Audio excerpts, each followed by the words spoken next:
Good afternoon, ladies and gentlemen. My name is Giampiero Massolo. I'm the president of ISPI. I am really very glad and honored to pay tribute to the second edition of Global Policy Forum that ISPI is proud to organize together with Bocconi University. And I warmly say good afternoon to Presidente Monti, President of Bocconi University. Thank you very much. And wish to salute the Secretary General of OECD, Mr. Corman, as well as the other co-host, Professor Bronzio Negoro, who is the chair of the Indonesian T20, since this is Indonesian turn to chair the G20. Actually, coming here, a question raised to my head, that is, actually, we are going there to celebrate, in a way, to speak about multilateralism, about globalization, in hard times, when geopolitics seems to have the upper hand and globalization seems no longer riding high, not to speak about multilateralism. Well, I must say, as a matter of fact, in ISPI, we are deeply convinced and big fans of globalization, of the multilateral tools.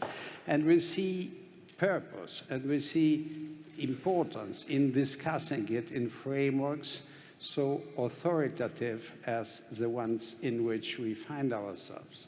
With one proviso, though, that is, we have not to be traditional. We have to reinvent what globalization means, what multilateralism means, trying to bring a fresh start to them, starting with a bottom-up approach. And seeing here so many young people is encouraging, enlightening, and actually encourages us in this endeavor.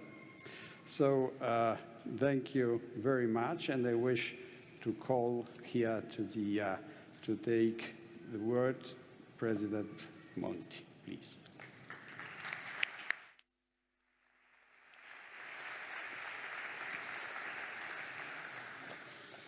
Good afternoon, ladies and gentlemen. Also, on behalf of Rector Verona, I wish to welcome all of you to the Global Policy Forum and to Bocconi University. We are very grateful to our partners, ISPI, the OECD, and the Think 20 Indonesia, for having put together such a distinguished group of thought leaders, policymakers, and senior experts from all over the world. We look forward to listening to their analysis and policy recommendations concerning the major challenges facing the globe, from digital and green transitions to the war in Ukraine and to its tragic humanitarian, geopolitical, and economic consequences. As a university, we do believe firmly that encouraging an open dialogue based on freedom of thought and acceptance of diversity is always worthwhile and particularly valuable in this moment in history when, and here let me quote Henry Kissinger, recently interviewed by Neil Ferguson for the Sunday Times, anger has replaced dialogue as a way to carry out disputes, and disagreement has become a clash of cultures. This is something we must firmly reject. And it is also through initiatives like the Global Policy Forum that we can contribute to a constructive exchange of ideas, which is the only starting point to avoid conflicts. Conflicts like the one that is hitting us in the heart of Europe. We have students, faculty, staff, and alumni from both Ukraine and Russia within our university community. We do care for all of them. We are aware and very saddened by the lasting damage this conflict is causing, and we are deeply committed by coordinating efforts with the Italian and European universities to support people suffering violations of human rights. Bocconi has in fact put in place a program aimed at hosting forced migrant students from Ukraine, offering specific research positions and visiting professorships and exchanging students with Ukrainian universities.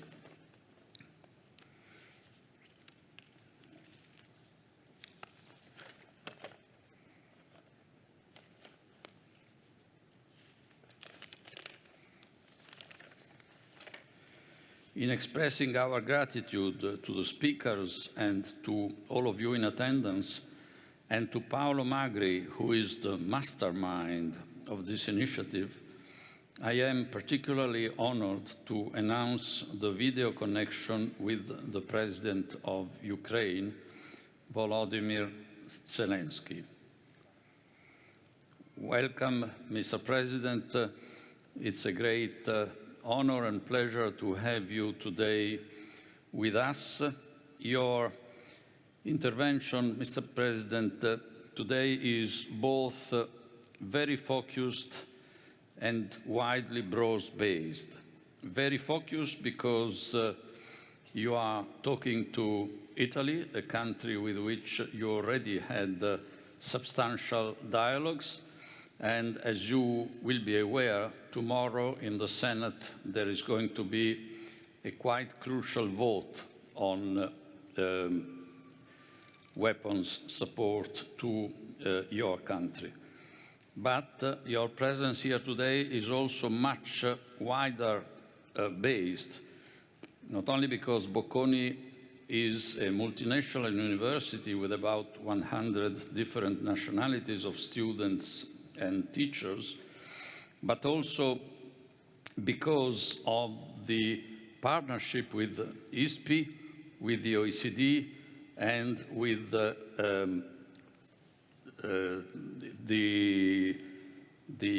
Indonesian G20 initiative, Think 20. So, and particularly through this and through the OECD and through ISPI, your voice will be reaching a very wide audience, especially in youth and students. And the new generations, Mr. President, badly need examples, badly need to see someone with courage, strength, the ability to inspire people towards these virtues. So you are a unique example of all this today. And I'm sure that your presence will have a lasting influence on each of us for a long time to go. Thank you very much, Mr. President. The floor is yours.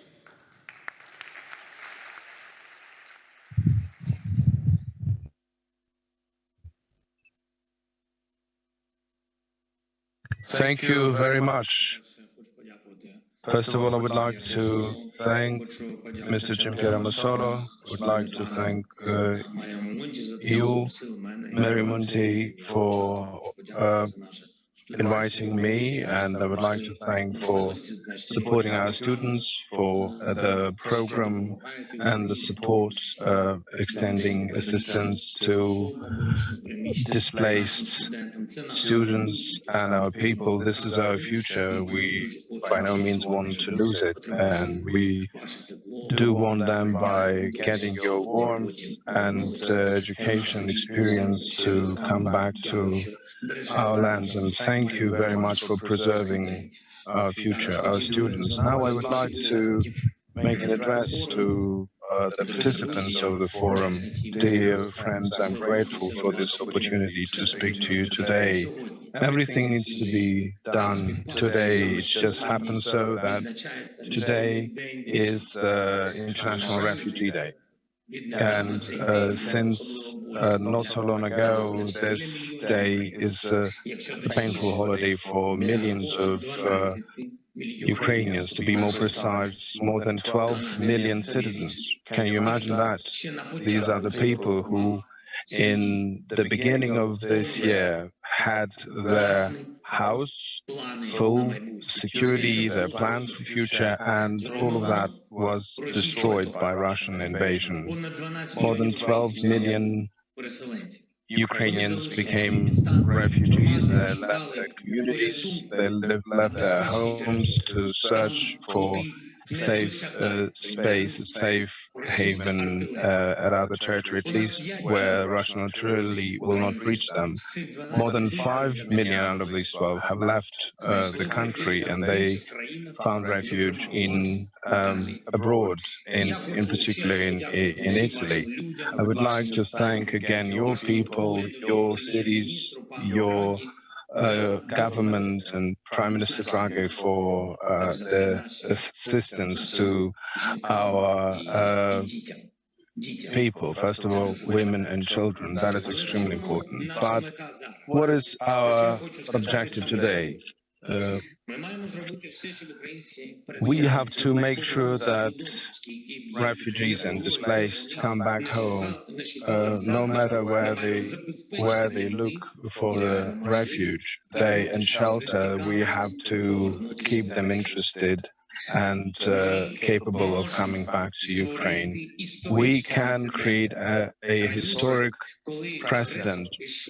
In the earlier days, when the aggressor was fighting against other countries, he was thinking that the Ukraine's back will be broken. But we have proven that it is not possible to break Ukraine. This is why it's a key moment for Ukrainians to come back, possibility to come, because because Europe is going through one of the largest migration crises because of war in Ukraine. During several months only, 12 million people have left their homes. What was the last time this happened in the past? The only thing I can remember is the Second World War, and that was a deliberate act. 500,000 in Mariupol, 100,000 in Severodonetsk, 22,000 in Volnovakha. This is the population of those cities, but Russia destroyed everything there with artillery, with aviation and missiles. They didn't really were discreet in doing this. So, and I can name thousands, hundreds of places that were destroyed and dozens that are still under threat. Now Russia is trying to pull back their forces, to organize their forces to occupy Kharkiv. We have deoccupied already, and they want to come back again, and that's 1.5 million citizen city. They keep bombarding the city of Mykolaiv, and there's almost 500,000 citizen city. They want to occupy Slavyansk, and it was 100,000 city before the war. Of course, we will do our best to stop the occupiers and to protect the people, but to do it faster, we need your support. We need modern weaponry, weaponry that would have better capability than the Russian weapons. And this is why I'm using so many emotions and times and efforts to convince all of our partners to transfer to us powerful pieces of weaponry. This is the matter of life and death. And the second question is economy. While Russian missiles are hitting our cities, it is not possible to have a normal economic life. Almost half of our economy and our economic system is not operational now. Just imagine, what would it mean if half of the Italian economy would be black? would be blocked. In particular, your industrial elements. None of your countries would be able to stand against this without the support. When we are saying that we need about $5 billion a month to fill the deficit gap, it's not about money. It's about the number of Ukrainians who would be able to continue living during these times in Ukraine. And the third item is rebuilding. We have to do everything possible so that after the victory, which will come undoubtedly, we could restore normal livelihoods in the areas where Russian occupiers were trying to leave only ruins behind. And this life should be so up-to-date and so safe that it would also hit the aggressor back. Not just sanctions, not just physical losses of Russian army in the battlefield, but the fact that life will be restored in Ukraine. The livelihood would be a priority. The fact that we can come back from ashes and the aggressor will be left with losses and degradation. Our goal is for this migration crisis in Europe, caused by the Russian war, of course, and only by Russian war, would become the last crisis of its sort, so that no any other aggressor in future could think that by using war instruments he could destroy the life of any European countries. So the weaponry, the financial support, and the rebuilding of Ukraine are three elements that have to trigger the change. But this is not all we need to do. Russian war against us have triggered also a global food crisis. And unless we stop this, 12 million displaced people will be just a drop in the sea when new migration processes will start. I just addressed the representatives of the African Union before this, and I was emphasizing the food security.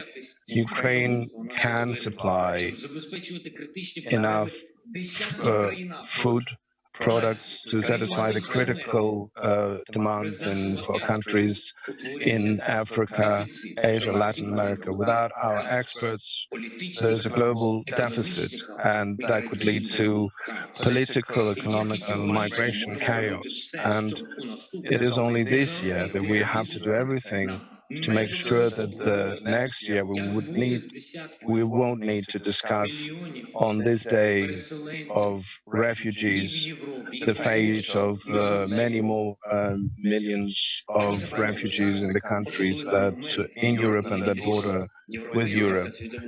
Today, the decisions of European politicians determine the future of many countries, whether we will have peace in Ukraine or not, and whether we will be addressing these challenges that we have talked today about. And I do want you to be very active. I'm very grateful to Italy for your principal position, but we do even more for Ukraine to win.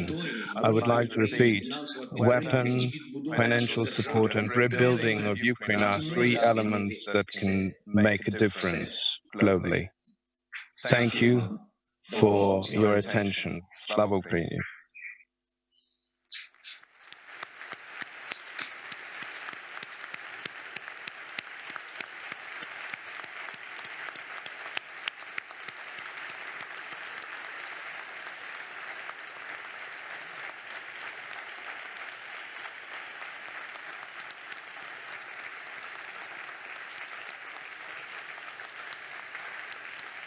Thank you very much.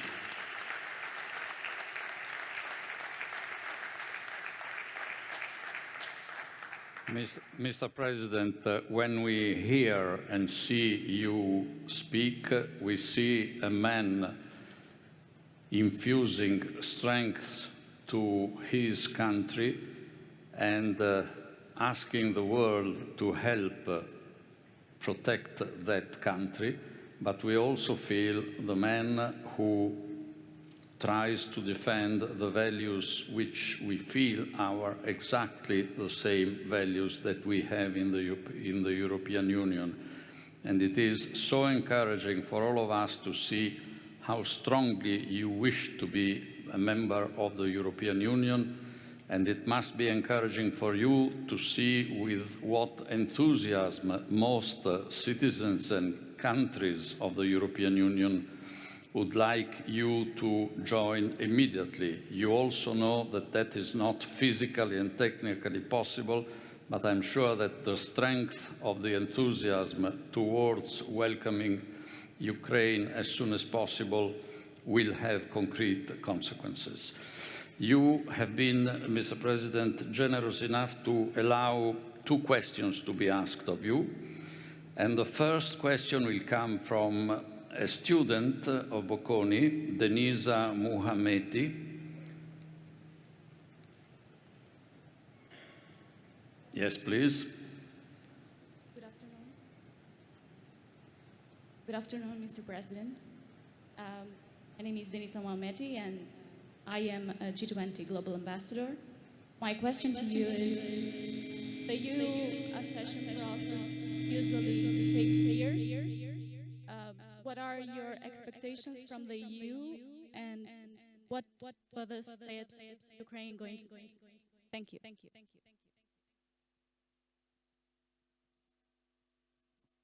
Do you wish to respond each of the questions directly, immediately, or should we get the second question first? As you wish. Okay, I understand your voiceless expression as saying, let's get also the second question. Okay, which is from Stefania Battistini, a journalist from TG1, the widest channel of national news in our country. Mrs. Battistini, the floor is yours.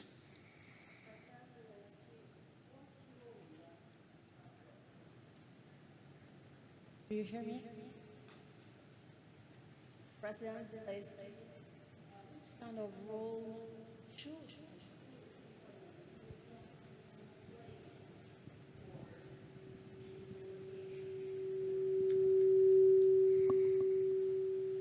Were you able to understand? No. No, we didn't hear the question. Mrs. Battistini, would you mind coming up here?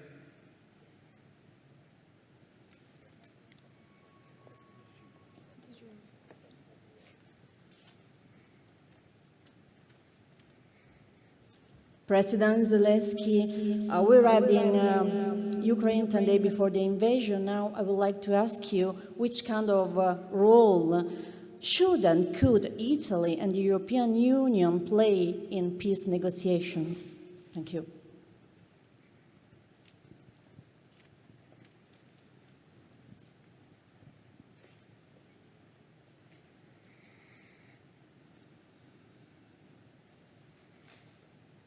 Would you like to have more questions, Mr. President?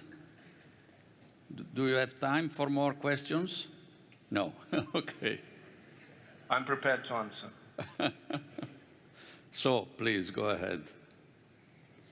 I'm prepared for any number of questions. If my answers can bring closer the peace and the end of war in Ukraine, I wouldn't mind many questions. But I'm grateful for these questions that you have asked. First of all, as regards the European Union, in our country, every Ukrainian, every citizen, and for every person, the main thing is motivation. What is motivating Ukrainians now? The end of war. What we want is to be on our land. We don't need anything of someone else's.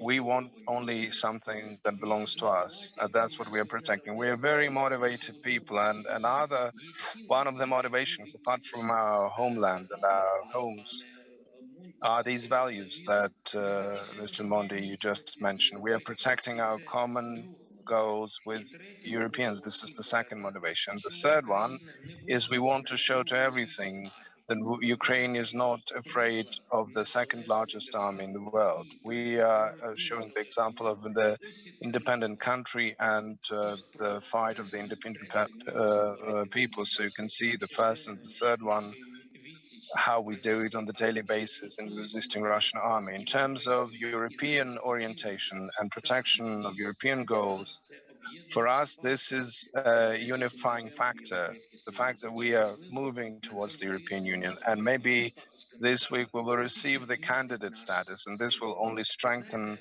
our power, our capacity. What European Union should do for us?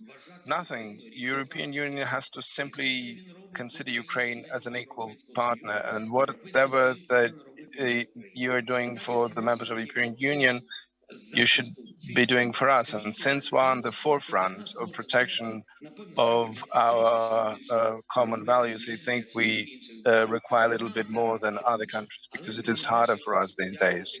But nevertheless, I would like to thank the countries of the European Union who are fighting the sanction war against Russia, who are fighting a political war against Russia, and who are fighting by supporting our army with weapons. And what you said, that tomorrow this question will be considered in the Senate, that's an extremely important question of support to the Ukrainian army. And I would like to say that you are supporting not the advance of the Ukrainian forces, you are supporting the defense capability of our army. At all areas where we're advancing, these are Ukrainian lands. We're not crossing the border. We are not killing civilians and citizens of Russian Federation, no matter what their position on this war is. We are an adequate nation who want to be independent. So please support us in this. In terms of the second question, what role an Italy can play in terms of the security, what I personally can see is among the security guarantor countries in the nearest future, this is something that we will need to have in the circle of these friends and guarantors. We see Italy. We think Italy should be there. We respect Italian history, culture, and principles. We support Italian government.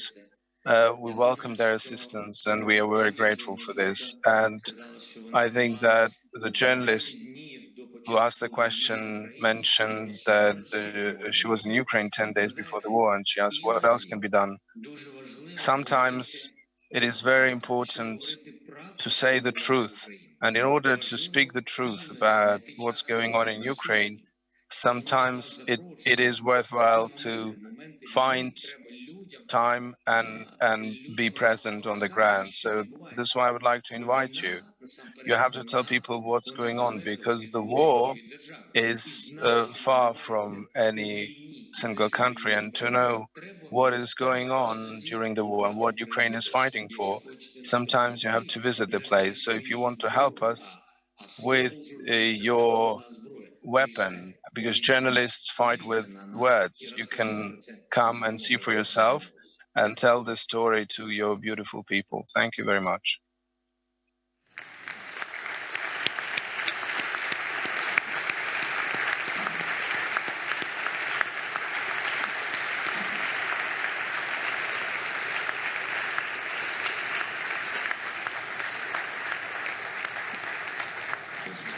Thank you, Mr. President. Thank you. You gave us a very modest but very deep lesson of what the human person can be, what a well-meant love for one country can bring to, and from the deep from the deep of our heart, we wish all the best to you, to your country, and to our common Europe. Thank you very much.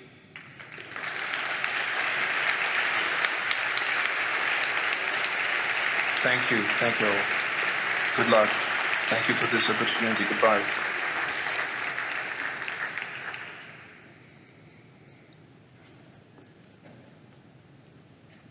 dopo questa testimonianza su una realtà che in verità sta condizionando ogni piega della nostra vita individuale, sociale, economica, nazionale e internazionale, non è un parlar d'altro, tornare... Sorry.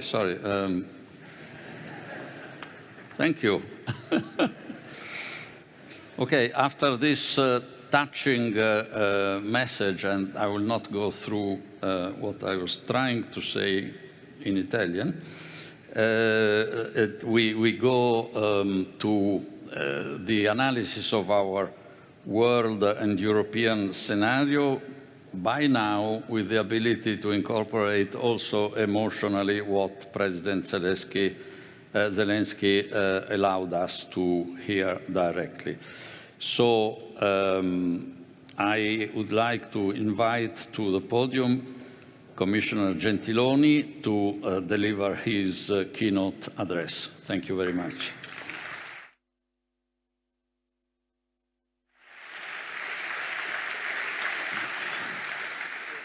Grazie Mario. Ed è veramente importante poter parlare dopo il Presidente Zelensky, e fatemi dire che il suo appello per i valori europei, l'importanza della candidatura a membro dell'Unione Europea e il suo invito anche all'Italia a partecipare alla sicurezza dell'Ucraina sono stati di straordinaria importanza. Switching to English, thank you very much, President Monti, President Massolo, dear students,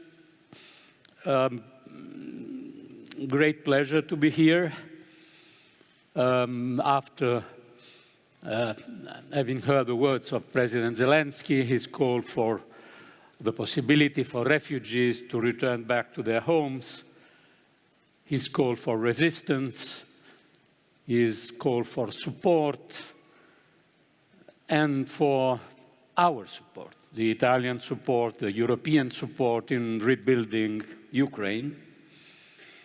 I think this was really a great moment to open this Global Policy Forum. Last time I was here at Bocconi, it was at the beginning of February, and we were discussing how the post-pandemic recovery was going on with a completely different mood, very optimistic mood at the time. Now, the Russia's reckless war in Ukraine has sent shockwaves all over the world. We are facing an energy crisis, food crisis, and a cost of living crisis. So as you know, inflation has reached levels we had not seen in decades. My generation knew inflation, but several generations that are here in this room did not have an experience with high inflation. Forecast for global growth has been lowered sharply. Food shortages and droughts are threatening large parts of the developing world, putting the achievement of sustainable development goals at risk. And in the midst of all this, we still have to cope, and please don't forget this, with the climate crisis and perhaps also with the global pandemic. So these are global challenges. No single country can tackle them on its own, and they require global solutions. This is why this forum is so important. Rescuing the global economy requires carefully calibrated and coordinated policies. The overall focus must be on providing humanitarian relief, supporting the most vulnerable groups, and laying down the conditions for sustainable growth. G7 and G20 remain key fora to drive forward a coordinated international response.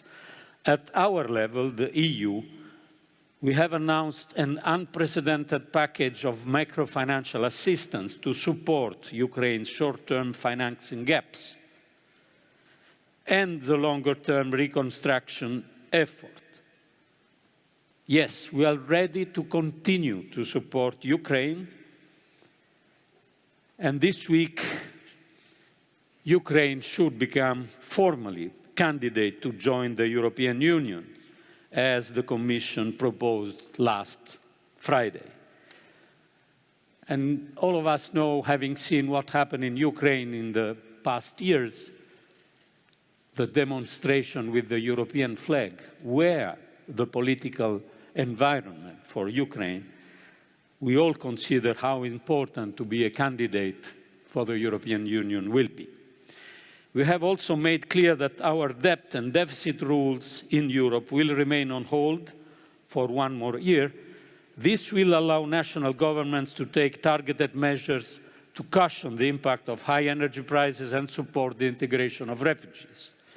Finally, we are continuing to push forward with the implementation of the National Recovery and Resilience Plan and the Next Generation EU. Now these plans have a new element linked to our goal of quickly reducing our reliance on Russian fossil fuels, and to do so by being even more ambitious on the transition to a green economy. Russia's invasion has been a game changer, not just for Europe's energy policy, but also for our common defense and for future trade relations.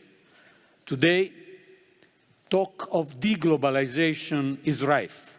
I find this misleading, honestly. Rather than deglobalization, I believe we will see changing pattern of globalization, making globalization more secure. Economic integration is a source of strength. It is, after all, the main driver behind the EU's economic success.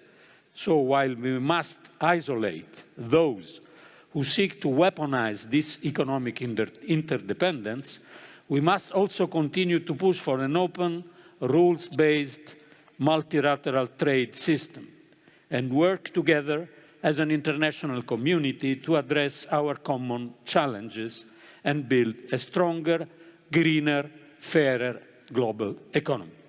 Thank you, and happy to take a few questions if you have.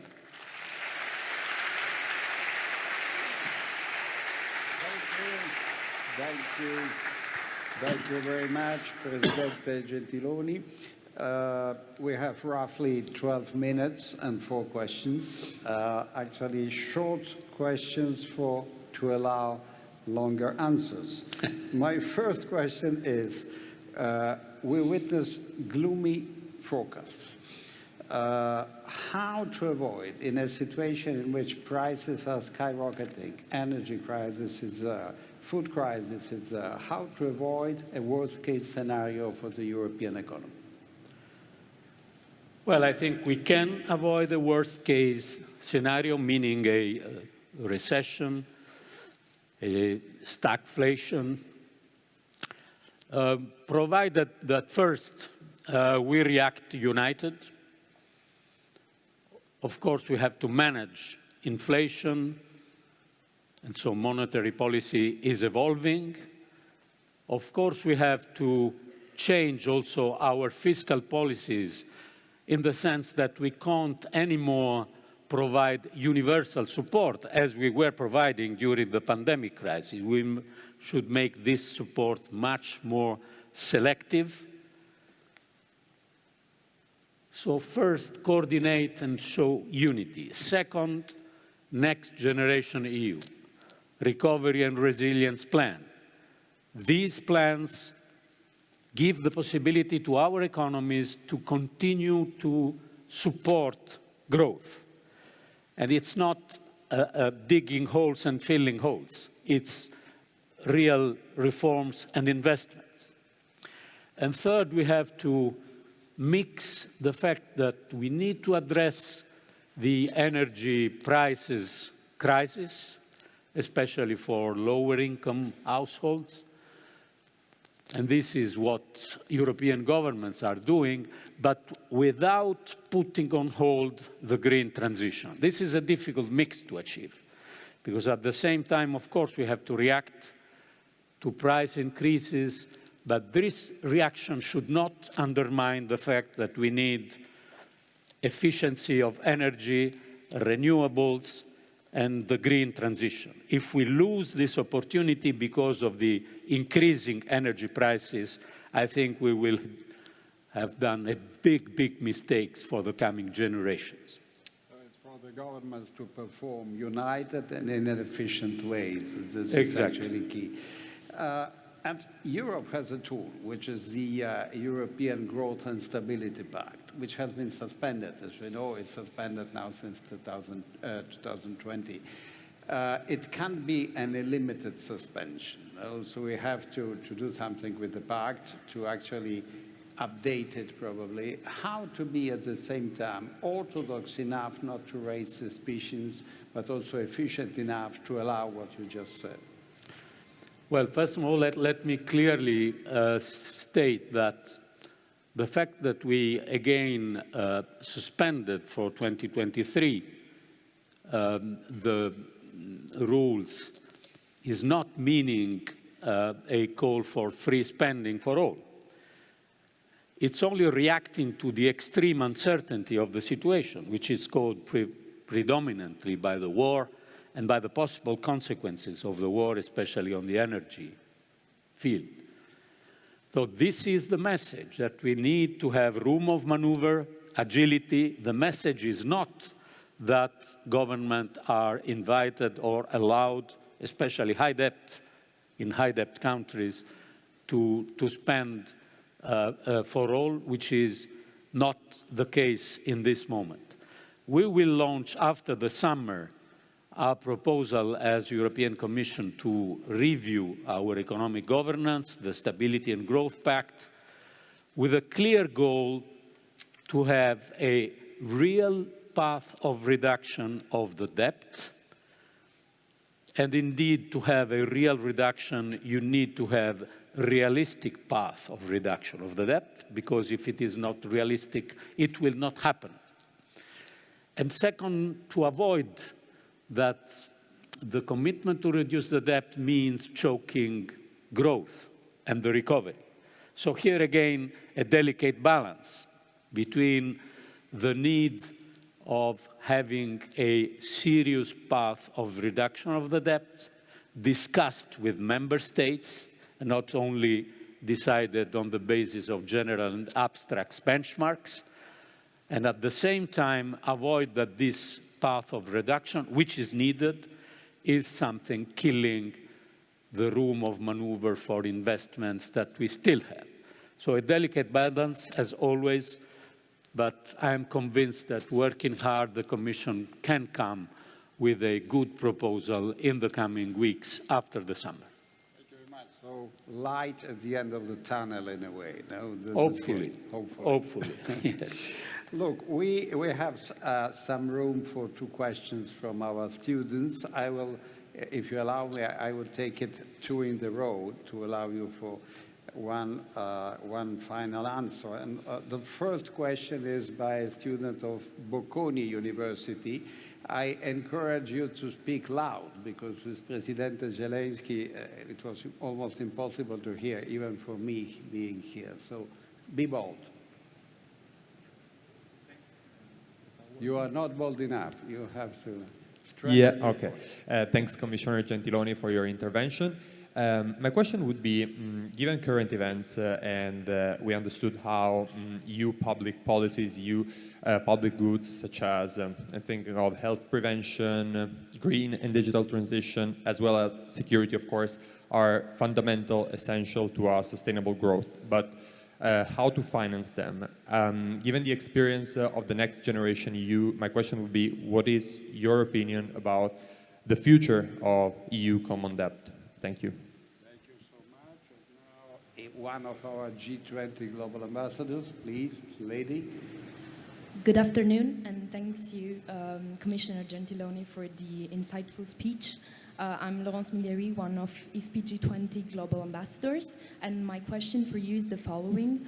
The European Commission has already shown an unexpected degree of solidarity towards Ukraine, and do you think there's still room to do more? Thank you. Yes, well, thank you very much for these questions. First, public goods. How do we address the mountain, if we want to be honest, of investment that are needed for our main goals? Because we are referring through Next Generation EU, we were referring mostly to three challenges. First, the Green Deal. Second, the digital innovation. And third, what we call now the resilience. So the quality of our social system, not only in healthcare, but of course, strongly also in healthcare. Then the war is signaling us a new dimension, which is also necessary, and that we call the strategic autonomy of the European Union, meaning energy, so closing with the dependence from fossil fuels, and especially with Russian fossil fuels, common defense, and also the need to make our supply chain safer. Because despite the fact that we still want to keep globalization, we need a more secure globalization. So we need a European commitment, for example, for semiconductors or for cloud technologies. Without these investments, we will lag behind other global players, and this is not possible for Europe. So we have a mountain to climb. My services estimated, for example, only for the green and digital transition, a need of 650 billion additional investment per year until 2030. Every year, 650 additional per year, every year until 2030. Of course, most of these investments should be and will be private investments. And the role of the European Commission is to contribute to establish the rule of the games. We have the taxonomies for private investors and a series of tools to encourage private investment. And you know very well that there is a lot of availability of investing for purpose in the private sector. But at the same time, part of this mountain should need to be climbed also through public investment. Part of this is Next Generation EU, the National Recovery and Resilience Plan. Do we need a permanent fiscal capacity in the European Union? Well, there is a big discussion about this. I think that this is a strategic horizon for the European Union to have a stable central fiscal capacity. It's not for tomorrow, probably, but the success of Next Generation EU, if it functions well, I think will be the basis to have new initiatives, putting together common resources for common goals. So we have the discussion on the rules, but we have the need to implement what we have, Next Generation EU. It's 800 billion euros of common money for common purposes, because again, as the European experience shows, if it works, it can be repeated. Perhaps not as it is, for different goals with different tools. On Ukraine, well, of course, we need to do more. We will do more. I would not underestimate the symbolic importance of the step that could be taken in this week by the European Council, if the European Council, I am quite convinced it will support our proposal for the Ukrainian candidacy to the European Union. You can say, okay, but what is this changing? I think President Zelensky was very clear in answering this question. This is giving an horizon to the Ukrainian people. We saw even people die in these years before the war with the European flag and supporting the European ideals.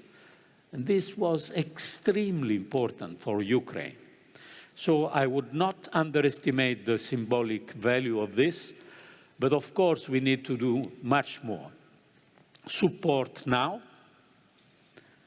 They need 5 to 6 billion per month to fill the gap of their public finances. Their public finances are working. It's impressive, but it is working despite the war. So they need to fill the gap. This is not only European Union, it's for the global community to help. And they need reconstruction. And we will propose a framework, a platform, a common tool for all countries to contribute to Ukrainian reconstruction. And I think that each time we hear the Ukrainian representative, and especially President Zelensky speaking, we understand how huge is this responsibility for us. So joining the European Union gradually, it will not be something that will be reached as a conclusion in the coming months. It will take years, but it is the achievement of a cultural, political, valorial goal for the Ukrainian people. At the same time, we have to support their reconstruction and also to support their resistance. Let me close on this. I think the President was very clearly saying what the support on weapons they are asking is for, is to protect their country, is not to attack, invade other countries.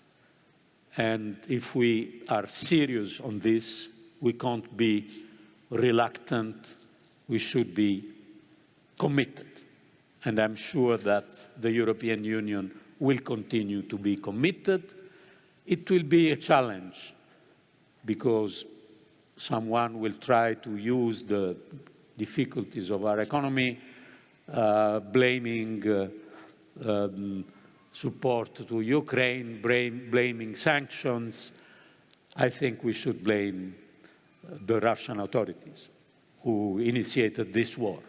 Not the victims, not the sanctions, but the Russians.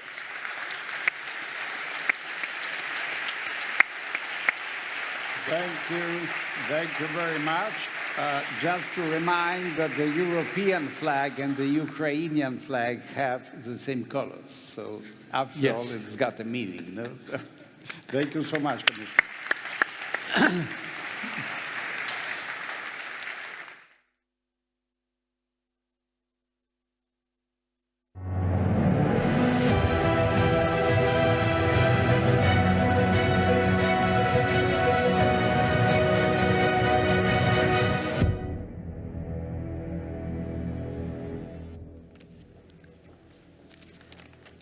We have just heard from President Zelensky what is the situation on the ground, the evolution of the war, but he also mentioned the widespread effects, the implications of the war, which is a true global game changer.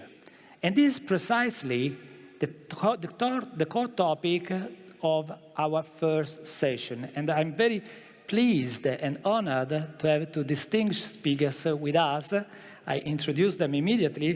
Professor Neil Ferguson. Professor Ferguson is Milbank Family Senior Fellow at the Hoover Institution, Stanford University, and Dr. David Van Wil, who is Assistant Secretary General for Emerging Security Challenges of the NATO. So let me start from Professor Ferguson. Thank you very much to both of you, of course, for joining us today. Professor Ferguson, you have voiced concern about both the US regime change plans for Russia and the effects of sanctions, which could go, inverted commas, terribly wrong. So what else should the Biden administration do to stop Putin's war? Please, Professor Ferguson. Well, thank you very much indeed for inviting me to participate in this conference. Let's just be clear to begin with that this war can keep going beyond the summer because from a historian's point of view, the longer a war lasts, the longer it lasts, it gets harder to stop. There was a piece of research done back in the 1990s that looked at a sample of wars from 1816 to 1985. The average war lasted 15 months. Now, there were quite a few, about half the sample that lasted less than 6 months, and indeed a quarter lasted less than 2, but close to a quarter lasted more than 2 years. And we don't know how long this war will last. It's been going now for 4 months, very nearly. Many people at the outset thought it would last a matter of days or weeks.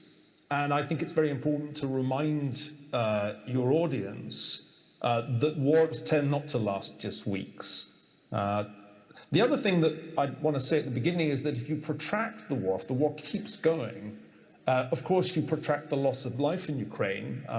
President Zelensky recently acknowledged for the first time how high the casualties are on the Ukrainian side. You protract the destruction of the country's infrastructure, and you also protract the disruption of the global food supply, not to mention the European energy supply. And that adds to an already very serious inflation problem around the world. Price of oil's up 46% since before the war. Wheat's up 40% since before the war. We're looking at the possibility of famine in parts of East Africa, and I think a very grave energy crisis in Europe next winter. Anyone who thinks time is on Ukraine's side doesn't understand the role of what I've called the attention deficit disorder of American foreign policy. American aid to Ukraine thus far totals up to $50 billion. Is that going to be forthcoming in the second half of this year? What about the first half of next year? I think the question answers itself. Now, my concerns, of course, predated the outbreak of war, and I've been arguing for some time that it was very risky to keep NATO membership for Ukraine on the table in theory, when in practice it was never going to happen. And then at the same time, not to arm Ukraine before this war sufficiently to deter Russian aggression. After the war began, and that was something that I predicted consistently from the beginning of the year, I understood the initial Western response, which was, of course, to prevent Ukraine losing, and in particular to prevent Kyiv from falling. But it's got steadily harder for me to understand what the strategy is in the wake of the Russian failure to win the Battle of Kyiv. And I don't understand why there has not been a more serious American attempt to broker a ceasefire and try to get the fighting to stop. Why has the US left others to attempt negotiations when only the US has the power to force both sides to the negotiating table, as it is the principal supplier of weapons to Ukraine and the principal imposer of sanctions on Russia? I think the best point of comparison here is the Arab-Israeli War of 1973, which the US did intervene to stop, having kept Israel in the war with significant weapons deliveries. The then National Security Advisor Henry Kissinger swiftly acted to bring that war to a stop, Corrections Secretary of State at that point. And the negotiations there, I think, were a model of what you do in a situation like this. There was no question that the Arab states were the aggressors, but Kissinger understood that allowing Israel to inflict a complete and humiliating defeat on them was not really in the interests of long-term stability. And a process was began that ultimately produced a peace. I think there has to be, and Kissinger said this himself at Davos just a few weeks ago, some explicit discussion of what a realistic end state looks like for this war. Is it the status quo ante of February the 23rd? I don't think it's realistic to imagine going back to 2014 and restoring Crimea to Ukraine. I think I can imagine a process whereby sanctions relief is exchanged in return for Russian troop withdrawals from the Donbass and the southeast of Ukraine. But I think we also need to start talking much more openly about what security guarantees we are going. Peace agreement is reached. I'll leave it there. Thank you very much. You mentioned a war which could last for a while, for months, maybe even more. And in this process, the West is increasingly isolating Russia. So my question is, in your opinion, what is the long-lasting effect of this isolation, or this attempt to isolate Russia on Russia itself and on Putin's regime? There's a lot of inertia in sanctions as a tool of statecraft. Think of how long they were imposed by the United States on Cuba, on Iran after 1979, on Syria, on North Korea, on Venezuela. The US has a habit of imposing sanctions on regimes it considers to be rogue regimes and then kind of forgetting about them. And then it takes a while for anybody to make the argument for reducing or relieving the sanctions. So I think it's reasonable to assume that unless there is a regime change in Russia, or unless there's an unexpected breakthrough in negotiations to end the war, these sanctions will stay in place for not just months, but years. Now, I should add that I don't think that there is likely to be regime change in Russia. There were moments when it seemed as if the Biden administration thought that might happen. Indeed, Joe Biden let slip in a speech in Warsaw that he wanted to see Putin removed from power. I have to say, I think the Grim Reaper of mortality is more likely to do that than any political change inside Russia. And so it's a mistake, I think, to base policy on the idea that there's going to be a political change in Moscow. We shouldn't delude ourselves that Russia won't find another market for its oil. It's already replaced Saudi Arabia as China's biggest supplier. There are other buyers for Russian oil in the world, even if Europe entirely ceases to purchase energy from Russia. The really impactful sanctions turn out to be the ones that have cut Russia, in particular Russian industry, off from advanced semiconductors and other imported components.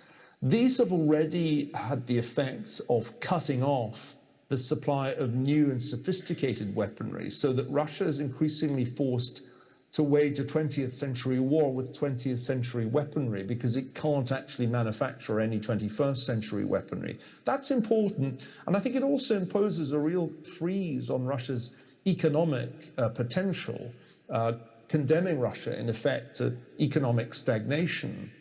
But that's not something that necessarily ends the war. The problem is that Russia can grind out a victory of sorts, perhaps a Pyrrhic victory, using 20th century technology, provided it's got more of it than Ukraine does, and provided it can win a war of attrition, given the finite supplies of trained military manpower in Ukraine.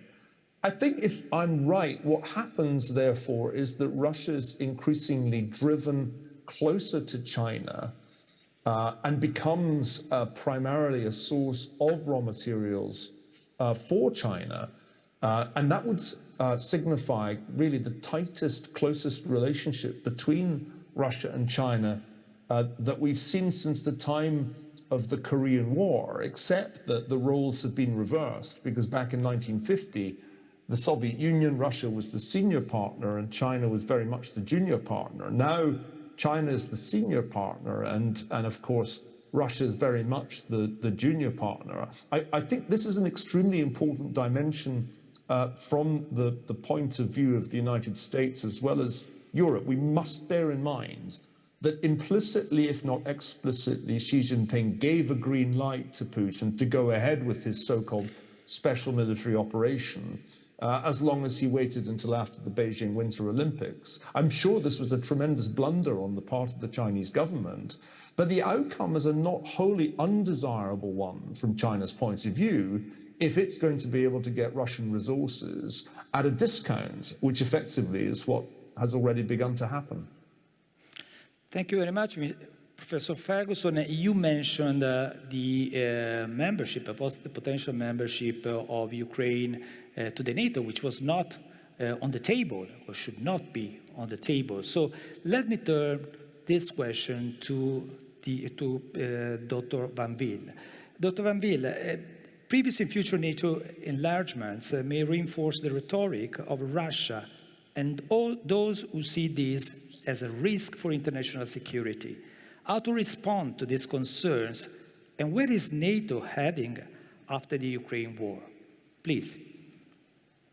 Thank you very much, first of all, for the invitation. And I have to correct you that I'm not a doctor. I didn't go to school that long. But okay. I'm honored to be able to speak to such a studied audience. We are at the Bocconi University, so I can say honoris causa. Well, thank you very much for that honorary title for today. Let me begin by stating that NATO never wanted this war. There was only one party that wanted this war, and it was Putin. And it's been on his mind for a long, long time. NATO has done everything we can to avoid this war. We've even held the NATO-Russia councils. We've looked at their proposals for future treaties, which were completely unacceptable. We've tried to keep the dialogue going. Nonetheless, Putin invaded Ukraine on the 24th of February, and here we are. At that time, in response, NATO said that if Putin wanted less NATO on his doorstep, then probably he was on his way to achieve the opposite. And we've seen with the applications now of Sweden and Finland that prophecy has turned out to be true. The reason these countries want to join NATO is because they feel that they need this security arrangement for their own safety. They've seen Russia invade a sovereign neighbor against previous agreements So NATO enlargement never posed a threat to Russian sovereignty. NATO is a defensive organization, but we do believe that countries have the sovereign right to choose their own security arrangements, and therefore in the Washington Treaty, the open door has been made explicit. That will not change. It will not change due to what Putin has done now, and I think that the accession, hopefully soon accession of Sweden and Finland will be a proof that NATO provides security to all its members, and its door remains open for those nations that wish to join this security arrangement. That is a fact that Putin, but also Russia, will have to live with. And as was stated at multiple times, a lot of our effort now is based on trying to avoid this conflict from spilling over into NATO territory. That's why we will defend and deter every inch of Allied territory, why we've put 40,000 troops on the eastern border under command of the Supreme Allied Commander Europe, why hundreds of aircraft are in the air, and why hundreds of ships are at sea now, to make very, very clear that NATO territory is very much off limits in this conflict and to President Putin. Thank you very much. There is one aspect of warfare which is sometimes underestimating, and that is cybersecurity, cyberspace, which is and will be of key importance in modern conflicts. How ready are NATO members to respond to malicious actions in the cyberspace? Well, that's a very broad question, and I can only give you a very broad answer.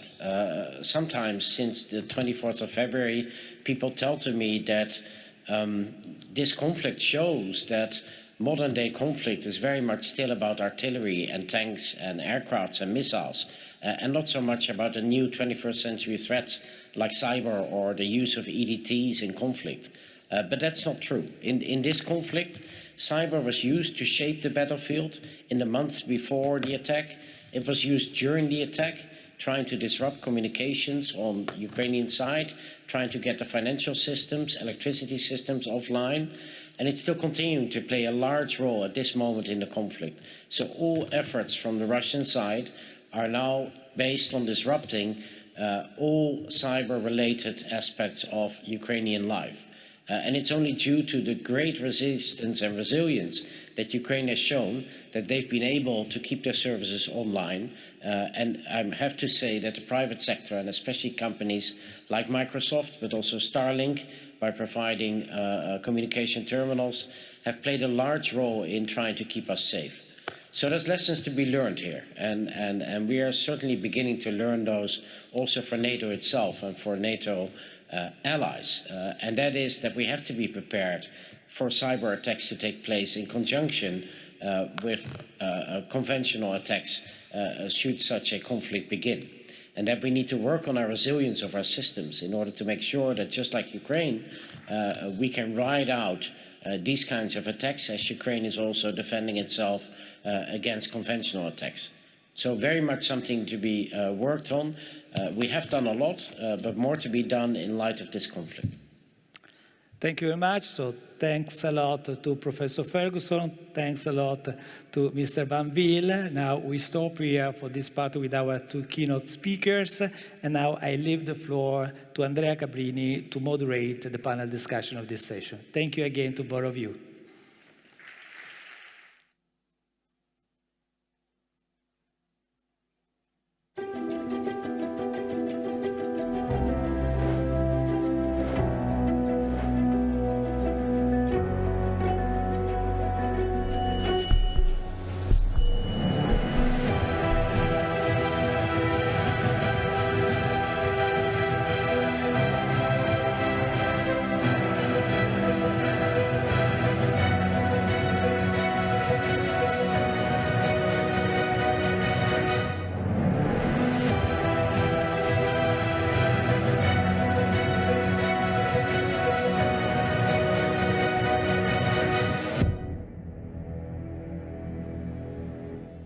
Ladies and gentlemen, I think we had a really remarkable, and I even say memorable, kickoff of our Global Policy Forum. Now we do have a lot on the table to discuss. We're going to do this in 3 different panels and some keynote speeches before the closing remarks of the Secretary General of the OECD, Matthias Cormann. And the starting point of our discussion today is the buzzword. You heard it from Commissioner Paolo Gentiloni.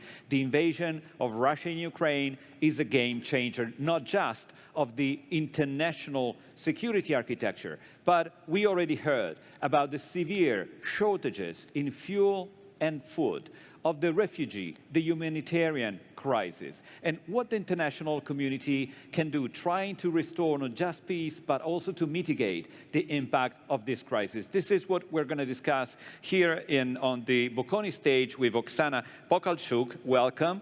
She is the director of Amnesty International in Ukraine, a lawyer, a human rights activist. It's a pleasure having you here in Milan. And Thomas Gomart, who's director of the French Institute of International Relations, Ghassan Salameh, professor of international relations at Sciences Po, and he was the previous senior advisor of the Secretary General of the United Nations. And Susan Shirk. Susan Shirk is chair of the 21st Century China Center of the University of California in San Diego. So let me start in terms of the international community, its role. Ghassan Salameh, my first point is for you, because when we think at the player on the ground, not just from a military standpoint, but from a diplomatic standpoint, the main forces, where is the United Nations? We know that the Security Council is kind of stalled today, but do you think that it could have some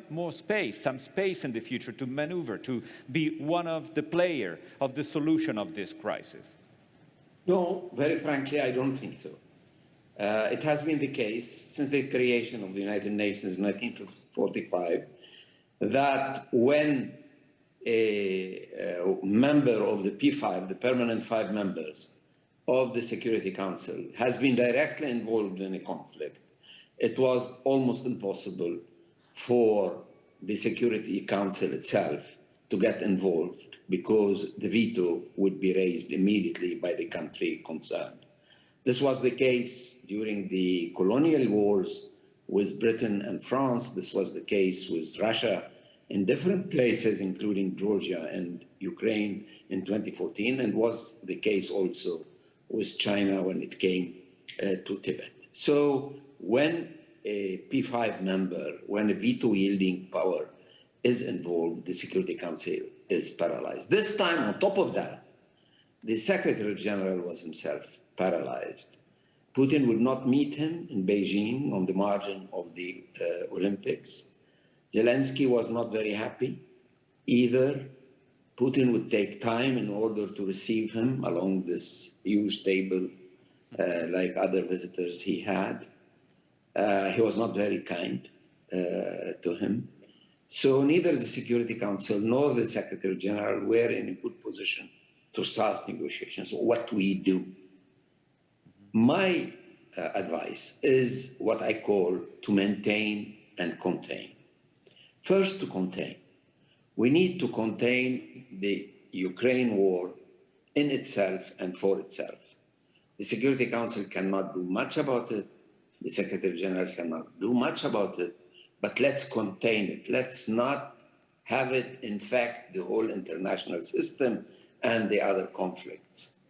Let's contain it as much as we can in what it is, so that the Security Council, especially with countries that are now associated, like Russia and China, can still operate on other formula, other conflicts, appointing special representative of the Security Council, including one to succeed me in Libya or to succeed my colleague in Afghanistan who's leaving this week, trying to find a number of agreements on other conflicts that are, in particular, I would say, we need a Security Council resolution to keep feeding the 3 or 4 million refugees in northwest Syria. And for that, we need to cooperate with the Chinese and the Russians on that. Yeah. So my proposal, let's contain the Ukrainian conflict despite its huge importance, and let's maintain cooperation with China and Russia on other things that are not related directly to Ukraine, where the Security Council can do little. Contain and maintain, these are the first keywords we are hearing here. But Thomas Gommard, we already also saw on our video clip introducing the debate, Russia is kind of a pariah state today. With the invasion, Putin has isolated completely Russia from the international community and also from an economic standpoint. We already heard today all the consequences of this. How do you look at the future of the relation between Europe and Russia if there will be a kind of a formal relation in the future? First of all, let me thank ISPI and University Bocconi and OCDE for their kind invitation. It's a real pleasure to be with you this afternoon. To go to your question, I would like maybe to remind that this war did not start, on the 24th of February.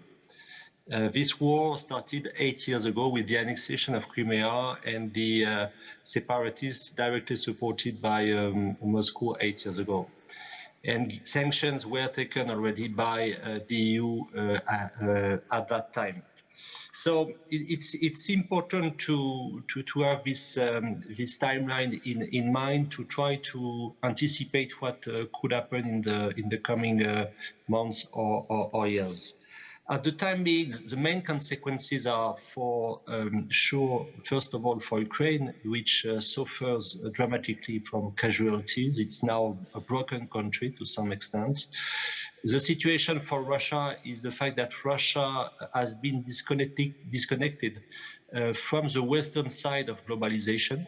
The point is that there are other sides of globalization. And for Europe, the main consequence is the fact that Europe, as a continent, lost its main competitive advantage, which was a peaceful continent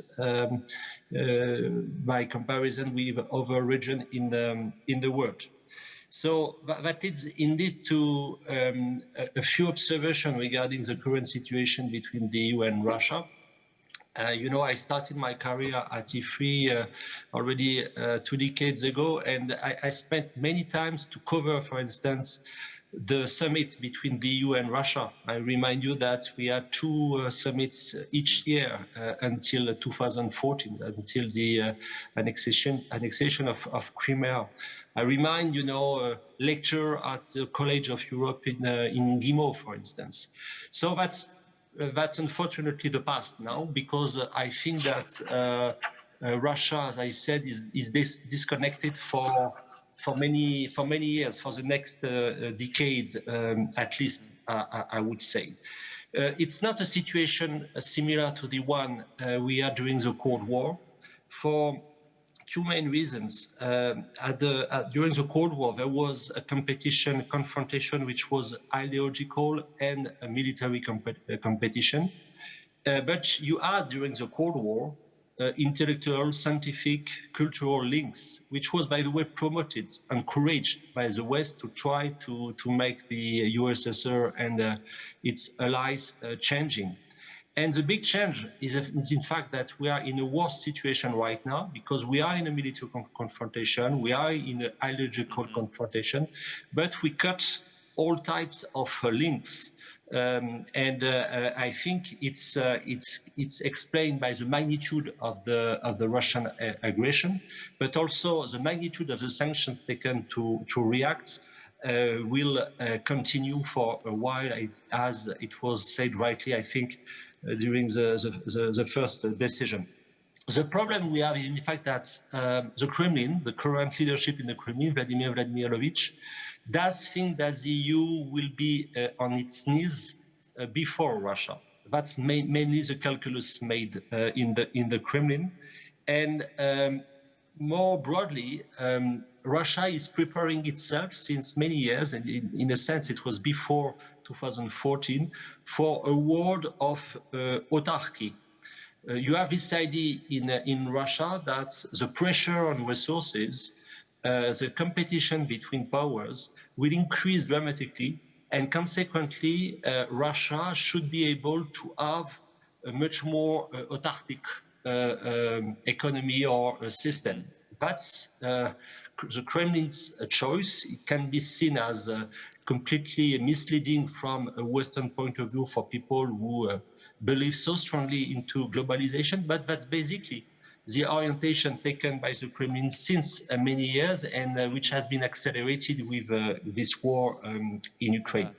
Last point, I think that the dramatic, the main consequence at the time being between the EU and Russia is related to the invasion of the energy model. To put things very bluntly, Italy started to import, oil from USSR in 1958.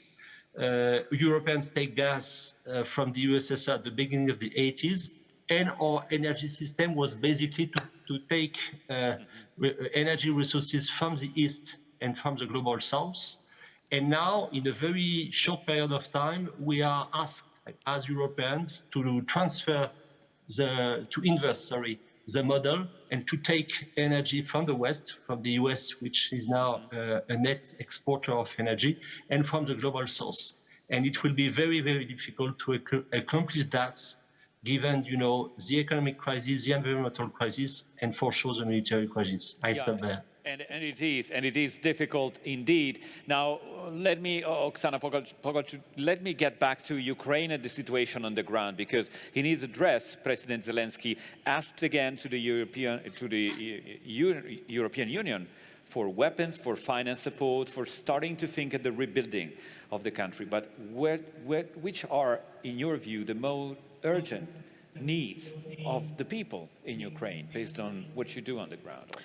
Yeah, thank you for this question. I'm Ukrainian myself, and our organization, we work from the very beginning of this full-scale war in Ukraine, so we investigate situation very closely from the ground, and it's hard to answer this question in short, but I would address 2 issues. First is the issue of basic needs. So a lot of people from eastern and south part of Ukraine, they were forced to leave their homes and flee into other regions inside Ukraine. In accordance with the UN, it's up to 7 million people who now are internally displaced people. So all of them, they need work, they need medical support, they need housing. Moreover, we have to raise the issue of IDPs who are in need and in poverty. And for them, the question of basic medicine might be a question of survival. So for all of these 7 million of people, the main question is winter. Because winter in Ukraine is cold. And now our government, they build temporary buildings for IDPs in Ukraine, but it's not enough. They don't have heating system. And the big question, where the 7 million of people will spend this winter. Second issue, of course, the question of security. Because every day, Ukrainian people suffering from rocket attacks and missiles from Russian territory and from territory of seas. I don't know if you saw it, I know we are not in the news now, but every day, every single day, we get attacks from Russia.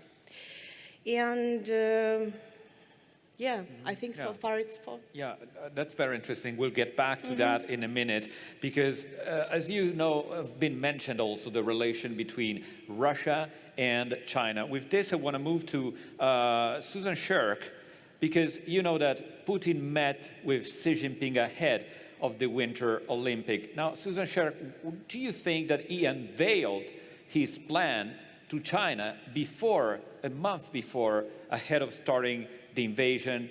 And why do you think that Xi Jinping, President Xi, is again sidelining and supporting in a way President Putin now?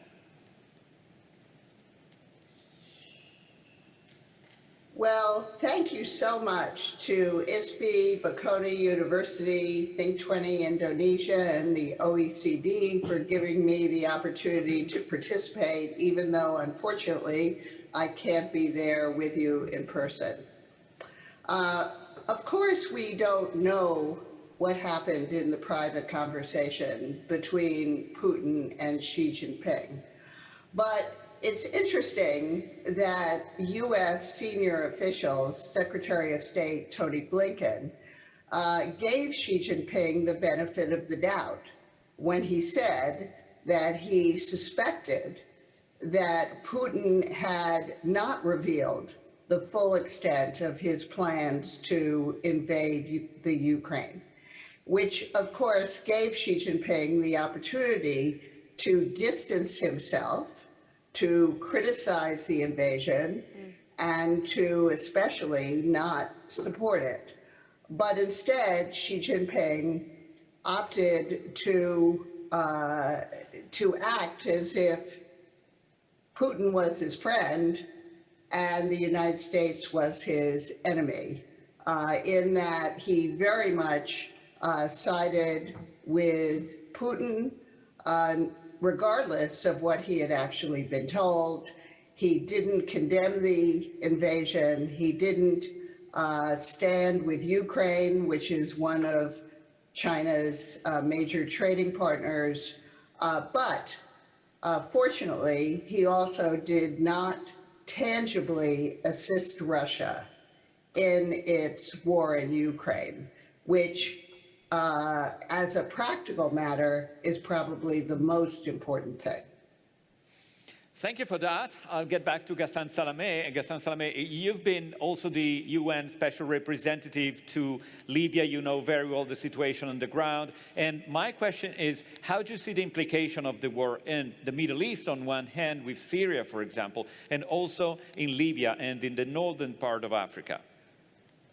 Look, I don't believe that the difficulties the Russian aggression in Ukraine is encountering is going to affect in a radical way the Russian involvement elsewhere. Russia is very active in Syria, has been successful in protecting the regime of Bashar al-Assad, has been crucial since 2015 in doing that, and will be crucial in probably containing the Turkish attempt to create a cordon sanitaire on the border between Turkey and Syria, which Erdogan himself announced 2 weeks ago. In Libya, it's different. In Libya, in fact, the Russian mercenary company, Wagner, has been beaten by the Turkish army and by the western part of Libya, and they had to flee under a counterattack. Therefore, they had their difficulty. They also had difficulties in getting paid by Marshal Haftar. They also had difficulty in paying themselves their Syrian subcontractors, because they had brought 2,000 to 3,000 Syrian subcontractors to help them in Libya. So Wagner is having its own difficulties long before the Ukraine war has started. Now, it is also true that the whole world is now vying for those countries across the world, including in the Middle East, who are not aligned truly with neither Russia nor the West in this Ukrainian war. So both the West and Russia need the votes of those countries in the Middle East.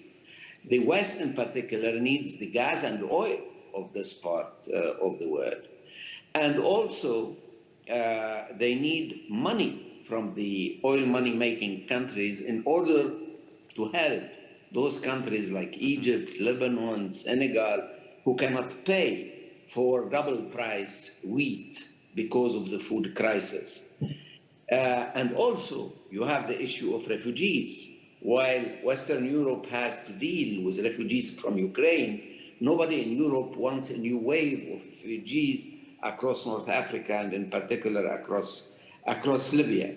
Therefore, the centrality of the European theater, which has been the dogma of the Cold War and is still to a large extent a dogma, should not hide the fact that there are other conflicts in which Russia and China are directly involved, and they haven't stopped getting involved only because Russia is so involved in the Ukrainian war. Thomas Kumar, what do you think that, having said that the UN is stalled, as Ghassan Salameh told us today, what can the international community do to accelerate a diplomatic solution, kind of a negotiate of the crisis? And what's the role that you think France, and it's also President Macron, it's a kind of a special day today after the vote and the election. How do you see the role that France can play looking ahead? Look, I think, that it will be very difficult at the time being to turn the tide, to be honest. I'm afraid that, it's only depend on the military situation on the field and the level of support, given to the Ukrainian people to continue their existential fight. In fact, we are facing, in my opinion, a colonial war led by Russia under a nuclear cover. So to respond directly to your question, this nuclear dimension is very present in the French mindsets since 24th of February. I have no time to elaborate on that, but it is something very consistent to explain in the French policy. Now, two things to be avoided, maybe. The very first one is when you deal with Russia, Russia does not consider that diplomacy means the end of warfare. Russia combines all the time warfare and diplomacy. And in the West, we have this attitude to think that diplomacy, that means stopping warfare. So let's be very, very careful when we are speaking about diplomatic process regarding the situation on the ground. The second thing related to France, there was many attempts, during the before 24th of February. Last week there is this trip made by the leaders from Romania, Italy, Germany, and France. I think that what is expected from France right now is maybe to continue to be consistent on three main points. The very first one is to remind that we are facing as Europeans a very deep and quick degradation of our neighborhood, of our joint neighborhood. And it is a point made by Paris since many years, with different perception in other European capitals. Now we are all, I would say, on the same line. Second, I think it's very important for France to clarify and to say that we don't fight against the Russian people. We fight against Putin's regime, and we stand with Ukraine and with Ukrainian people. And last point, I think that what is expected from Paris, it is to consider that we need to prepare the next organization within the EU, with certainly the next phase of enlargements, but also to try to find ways to deal with countries which are candidate or countries which are not candidate to the EU, and to be able at the same time to interact with the US, but also without the US, because there is a huge ellipsis in our discussion, which is the US future positioning. Imagine the situation, you know, last February with Donald Trump in the White House, for instance. Now, Oksana Pokalchuk, there's also another angle talking human rights, which is war crimes. And in May, there was the first trial for war crimes since the beginning of the invasion. How do you see the role that international courts could have to, to restore justice, and what could hamper the role of international courts looking ahead? Good question. Yeah, first of all, I want to say that, in my opinion, the whole processes and mechanism have to be as comprehensive as possible, that's first of all. And it is important for all of us, to support the system and to support existing mechanism and to address the war crimes into that institutions. But what can hamper? I would rather address 2 points. First, and it's obvious that Russia will continue to, not to cooperate in this process. So they will reject to extradite suspects, people who are suspected or accused of war crimes or things like this, and these people will never face the justice. And it doesn't mean that we have to stop it and not to continue doing it, because it's a question of international justice, and it's a question for justice for innocent victims, innocent killed civilians in Ukraine, which are waiting for this moment when the decision will be taken. And the second and very important issue for me is what might hamper is inability for international community to develop strong judicial mechanism to address the question of crime of aggression itself. It's quite a new challenge for the whole system, world system, I know, and there's a lot of bureaucracy around it. And there are a lot of ways how we can decide or how Ukraine can go, which might be seen much more easier. But the idea, I think now for all of us, and the biggest challenge for all of us is now that it's a moment when all of us, we can develop a strong new institution that will work not only for Ukraine and because of the Ukrainian conflict, but we will be able to address many other crimes of aggression or situations similar to this. And maybe it will be the first step towards new reality without wars. Yeah, this should be at the center of the building of a new world order. And absolutely, we have to wrap up our panel session. Let me ask a final question to Susan Shirk. And the question is again on the relation or partnership between Russia and China. How do you see the evolution of this partnership, and how should the West look at this? From the standpoint of Western countries in Europe and the United States, it would really be disastrous to find ourselves in another Cold War or even hot war that could potentially go nuclear between ourselves and an alliance of Russia and China. We're actually very close to that now. Russia and China in particular Xi Jinping and Vladimir Putin, have a strong affinity for one another, mainly because they both feel threatened, in particular by the United States. They're focused on their zero-sum contest with the United States, which brings them closer together. They're worried about color revolutions, their own legitimacy as autocratic leaders leads them to feel quite insecure, and this brings them closer together. So it seems pretty obvious to me that an important part of the strategy of Western nations should be not to drive them closer together. And in particular, well, to give each of them, but especially China, which hasn't invaded another country, to the opportunity to restore decent relations with the West. We shouldn't make it more difficult for China to make some compromises, to negotiate issues of dispute with Europe and with the United States that might help restore some goodwill in the relationship. So some people would call this a wedge strategy. I have no problems with calling it a wedge strategy.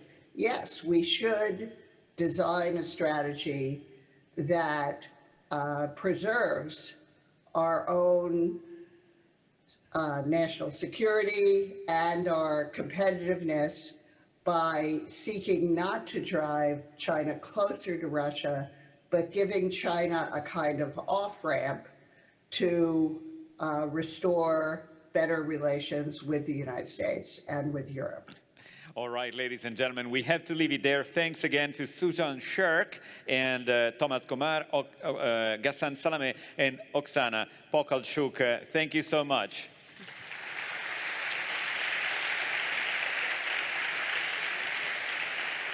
And we're ready to move over to our next panel.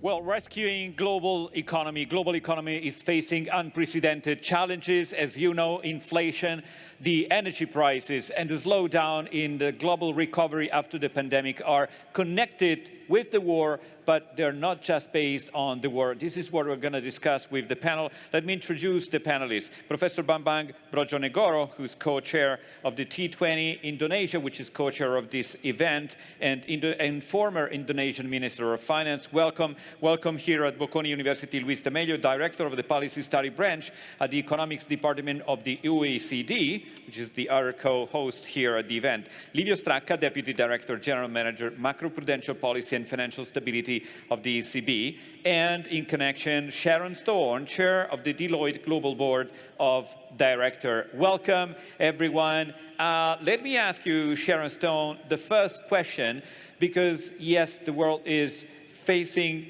economic, but not just economic challenges, because as you know, rising energy prices are showing everyone the need for accelerating decarbonization and also having different sources of energy. How do you think in this situation, can you unlock the potential for ESG investments and also the trust to speed up also public and private partnership in this area? Thank you so much. I'm absolutely delighted to be here with you.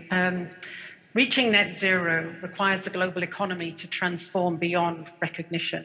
And doing nothing will have a much higher cost in so many ways. The Deloitte Economics Institute produced a series of reports called the Turning Points reports, and it shows the economic impacts of climate action versus inaction. Globally, the figures are enormous. No action could cost the global economy $178 trillion between now and 2070, whereas taking rapid action to decarbonize by 2050 would add $43 trillion to the global economy. Now, while governments have a key role to set the right regulatory and enabling policy environment, the pace and pathway of business toward decarbonization will be critical and is largely driven by two factors. Firstly, the increased pressure from investors, consumers, regulators, and employees on the actions of business. And we produced a CXO survey in 2022. 65% of CXOs felt the pressure to act on climate change from their employees to a moderate or large extent, and 72% felt it from civil society. And secondly, the willingness and capability of businesses to respond to these pressures. And in the midst of the current crisis, the impact that high energy prices will have on the speed and pathway of decarbonization does remain to be seen. Although, the concern that progress will be slow does seem justified. For example, in countries and regions where the influence of capital markets is strong, we are seeing that the increased near-term returns on carbon-based energy is reducing pressure for change from capital markets. For example, with decarbonization strategy questions rarely being raised in US investor earnings calls this year.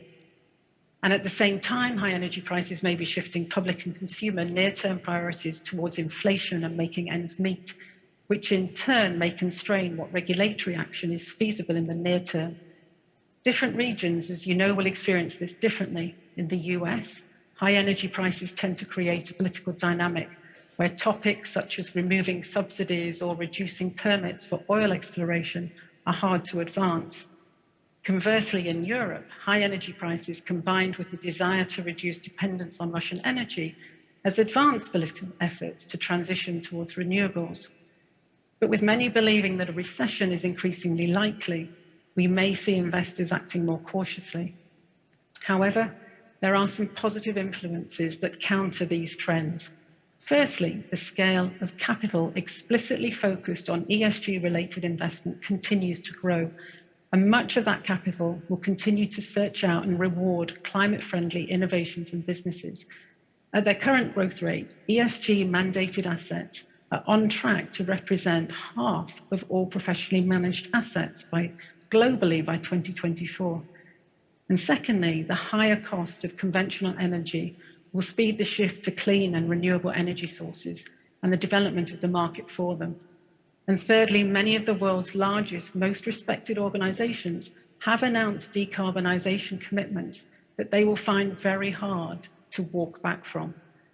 And then if you add the focus on social impact that can generate huge business opportunities, we've estimated in Deloitte that the potential business value of climate-related opportunities is $2.1 trillion, which is almost 7 times the cost of realizing them of $311 billion. So finally, in order to facilitate this, it will remain important for regulators to continue to enable the energy transition through actions such as leveling the taxation and regulation playing field between carbon and non-carbon based energy sectors, driving increased transparency in the climate footprint of businesses through mandatory, globally consistent ESG reporting, and priming the demand pump through their own public procurement of lower carbon technologies.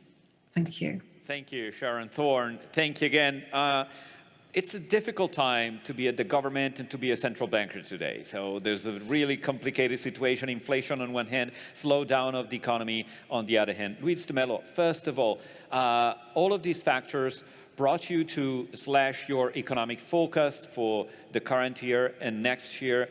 3% this year globally, 2.8% next year, which means that the price we're paying to the crisis is between 1.5 and 2 percentage points of global GDP. Now, what can we expect from the economy looking ahead, and what does it take to bring it back to the track of the recovery? Thanks, Andrea. This is really a very, very interesting question. We published our latest forecasts for the world economy, and what we are seeing is precisely this. You know, a crisis that is unfolding. Let me note from the beginning, of course, the most important aspect is a humanitarian crisis brought about by the war in Ukraine. Several million people displaced, as we've heard several times today. But this is also creating a lot of difficulties and stress in the global economy. Higher commodity prices, for example. We know that Russia and Ukraine are relatively small economically. In terms of a share of world GDP, we're talking about 2% in market prices, but they are huge players in several commodity markets. They both together export a large share of gas and oil, in terms of food, of wheat and corn, for example, and not to mention other metals that are very important for the transition to a greener economy that Sharon was mentioning a minute ago. So the importance of those two countries in commodity markets is what is behind this very sharp increase in prices that we've seen over the last few months. And what does it mean for the global economy? Well, first of all, slower growth. You mentioned, Andrea, we are forecasting now about 3% for the global economy this year. That is down from about 4.5% from our forecast at the end of last year. So in just a few months, a very considerable reduction in what the outlook is shaping up to be. And before the war, of course, the situation was very different. We are talking about essentially activity coming back, economies reopening, growth and inflation coming back to more normal levels, but it all has changed. So one side of this is the impact on activity itself, which is behind this reduction in our projections for output growth, but also inflation. This huge impact or increase in commodity prices obviously translates itself into higher consumer price inflation. We're talking about the OECD area, for example, inflation in the neighborhood of 8.5% this year. For the main advanced economies in the OECD, 5.5%. So these are fairly high numbers relative to what was the case only a few months ago. Inflation obviously creates problems in terms of the management of the economy. It also implies a loss in real purchasing power for consumers. It affects vulnerable social groups very adversely because they tend to spend a higher share of their income on food and energy, for example. And that also has a cost in terms of confidence in general. This uncertainty about the outlook makes people spend less. The loss in real purchasing power is a reason why people would spend less. So this is essentially, Andrea, an outlook for the world economy that could be characterized now as lower growth, higher inflation relative to what we had only a few months ago. Yeah, and this is what we report day in, day out, and I've got a couple of more additional questions, but before, Professor Brojo-Negoro, last year, the G20 managed to try to approach some of the biggest economic challenges looking ahead, but now the situation is completely changed, and given the international pressure and the international tension out there, what's the impact on the work of the Indonesian presidency of the G20? What can we expect? How is it impacting your agenda and your work? Yeah. First of all, I'd like to thank ISPI for strong support to the G20 Indonesia and also Italy, of course, as a previous G20 president. Yes, indeed, Indonesia has maybe the most difficult situation when it becomes the G20 presidency. I've never remember any incident before in which G20 has difficulty in the political aspect. Usually the problem is more on the economic aspect. But of course, Indonesia would like to have the G20 still intact as the most important forum for global economic solution. And certainly, we will continue the agenda for economic recovery by emphasizing on the three areas that we already mentioned before at the beginning of our presidency. The first, to improve global health financing. Secondly, to pursue the digital transformation, and the third is to accelerate the energy transition.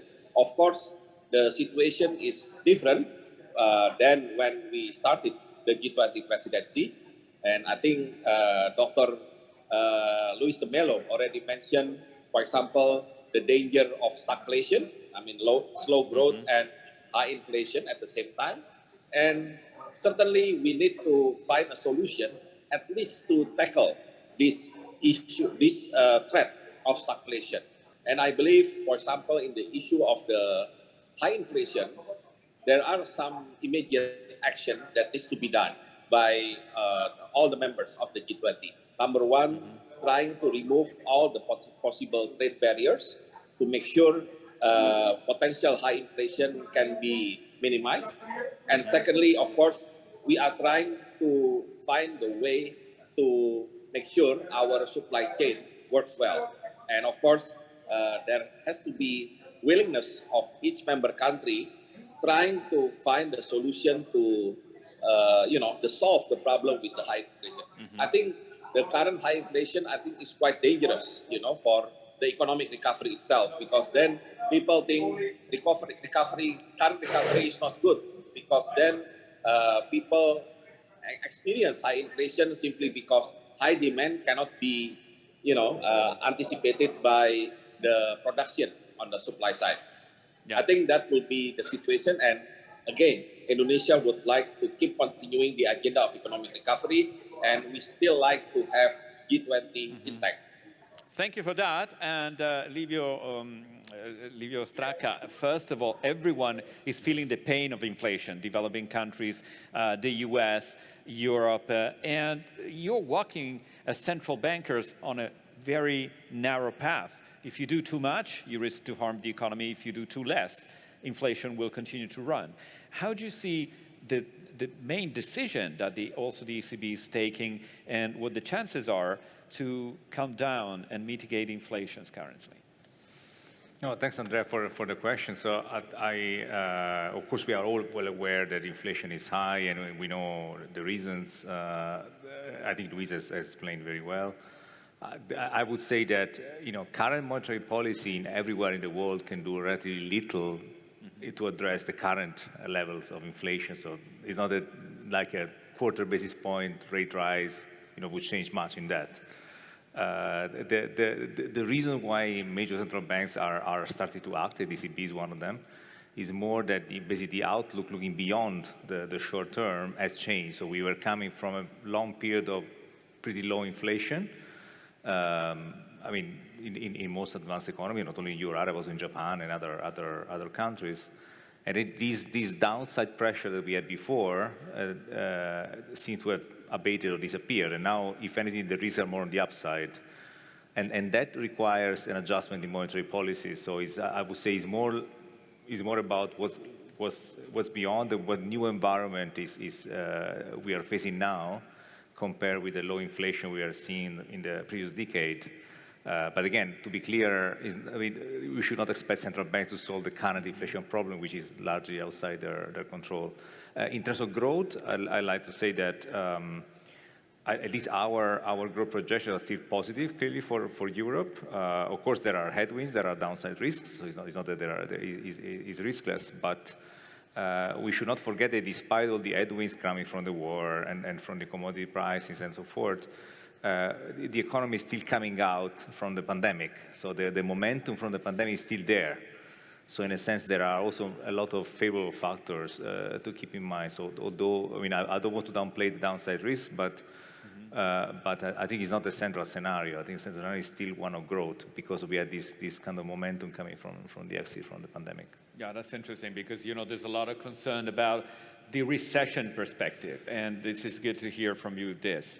Now again, Sharon Thorne, I would like to ask you, how do you at Deloitte see the risk that the current conditions and the emergency of the world and the conflict can, change priority in terms of the energy transition, lose steam in terms of going in that direction, and how and what can the international community do also to continue on the way of a just transition?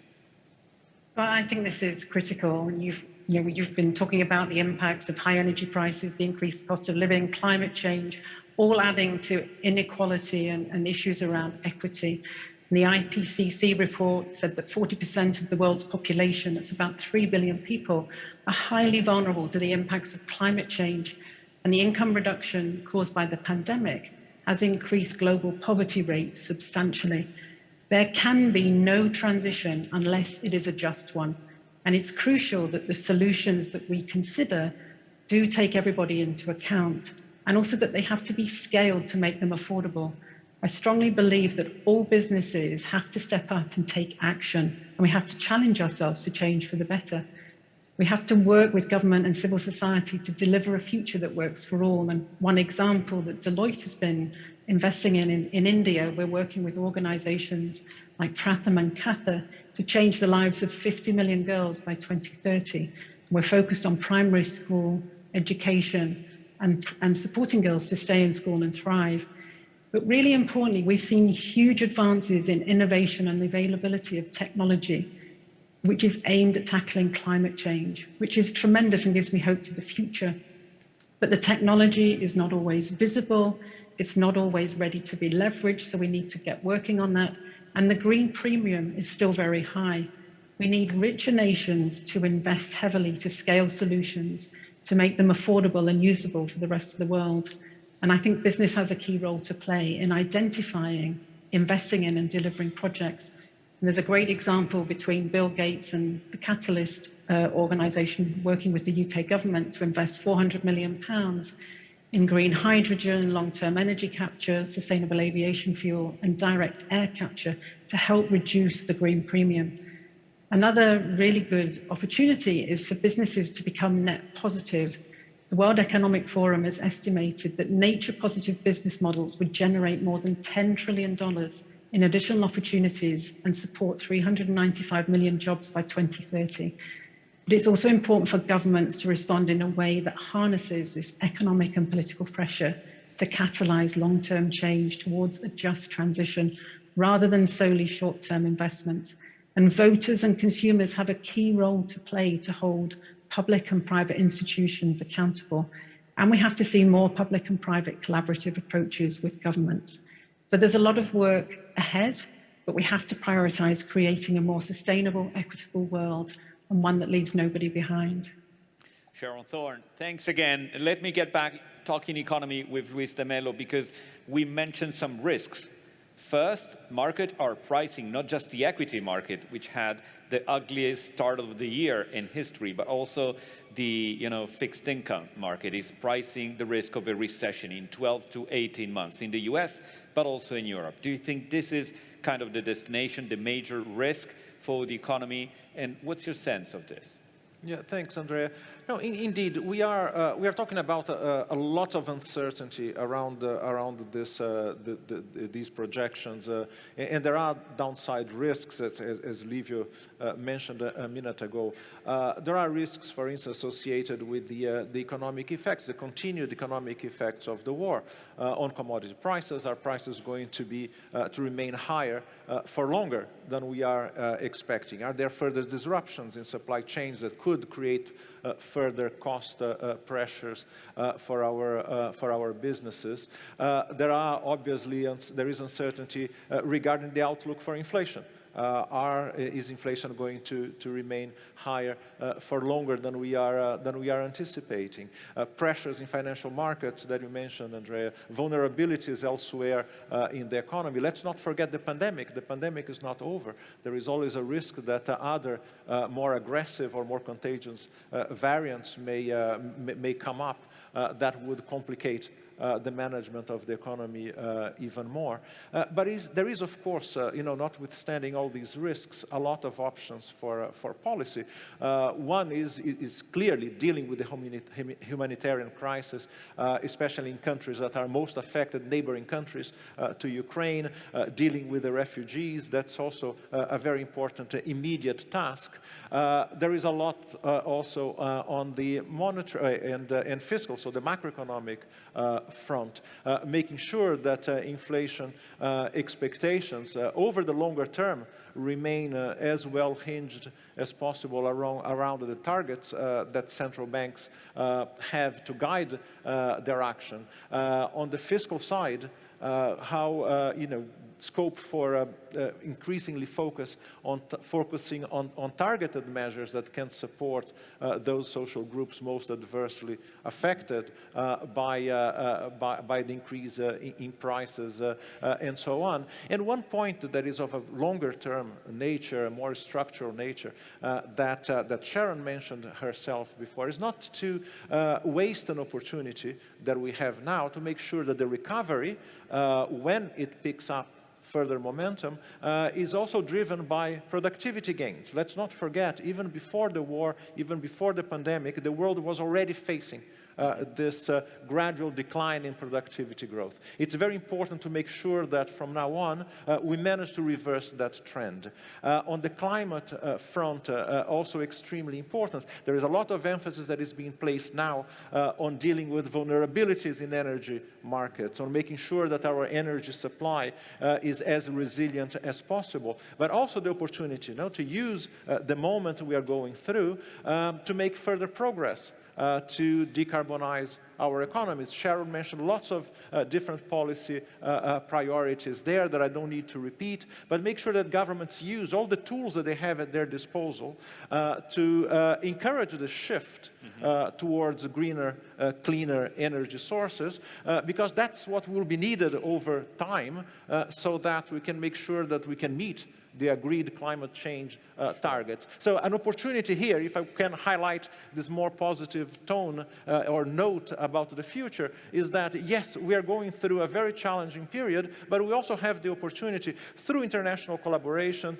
through domestic policy action, to make sure that we end up with a stronger recovery from the crisis, from the war, along with what needs to be done to make sure that we can move our economies to a low-carbon path. Now, talking international collaboration, Professor Brojonegoro, we know that the spike in energy prices is hitting, again, in an asymmetric way as the COVID crisis.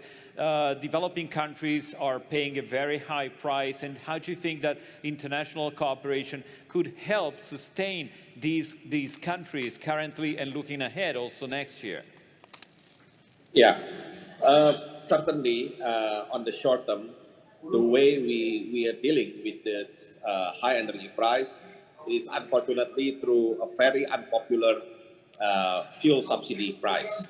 And of course, we have to repeat this practice even though we are moving toward, net zero emission in Indonesia by 2060.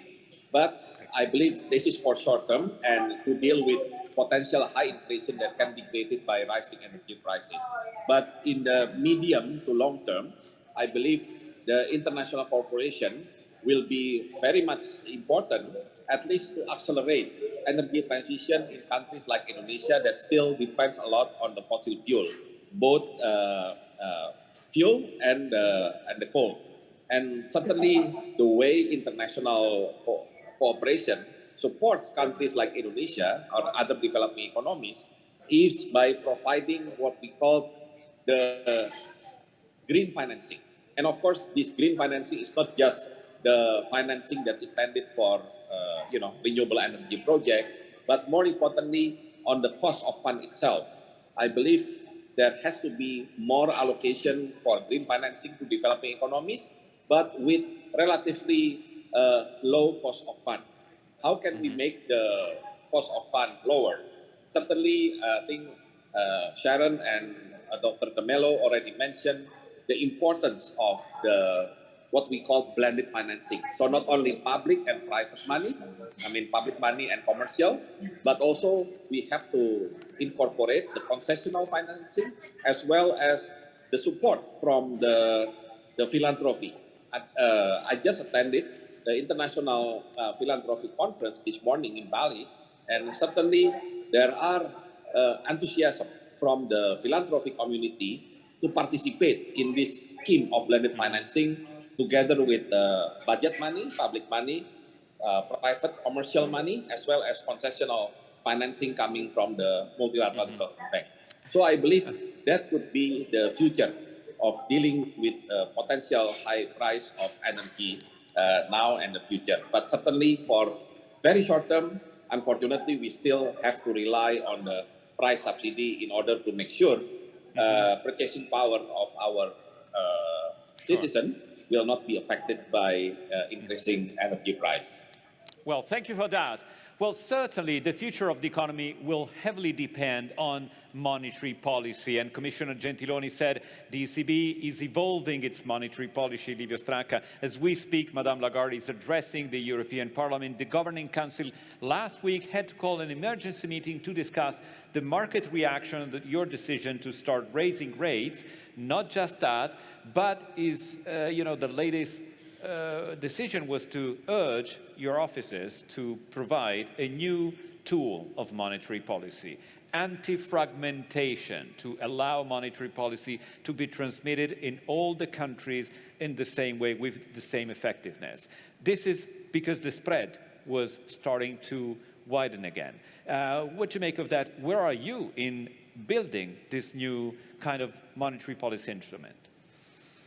Okay, so I think the logic of fighting fragmentation is to say that, as you also said, so monetary policy should be transmitted in a relatively uniform way in the euro area, and due also, not to a little extent, to a lack of full banking union.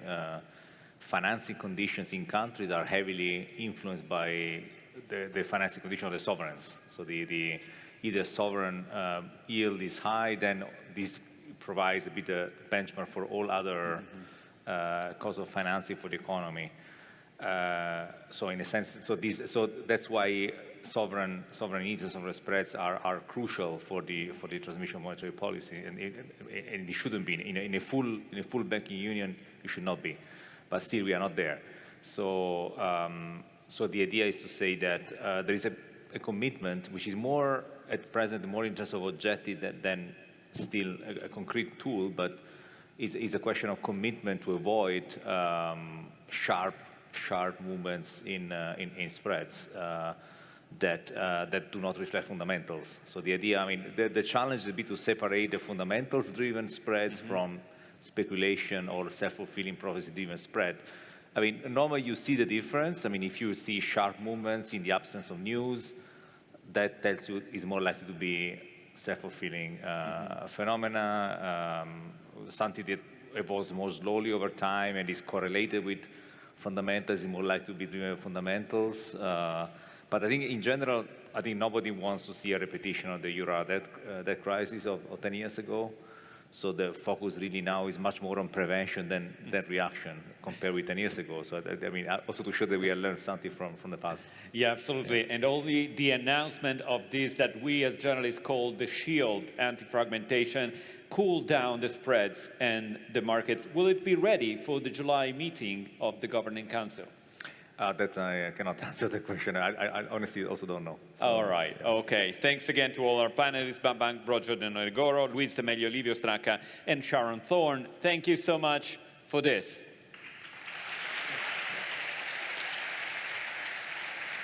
Thank you. Grazie. All right. And let's go for the video introducing the next panel.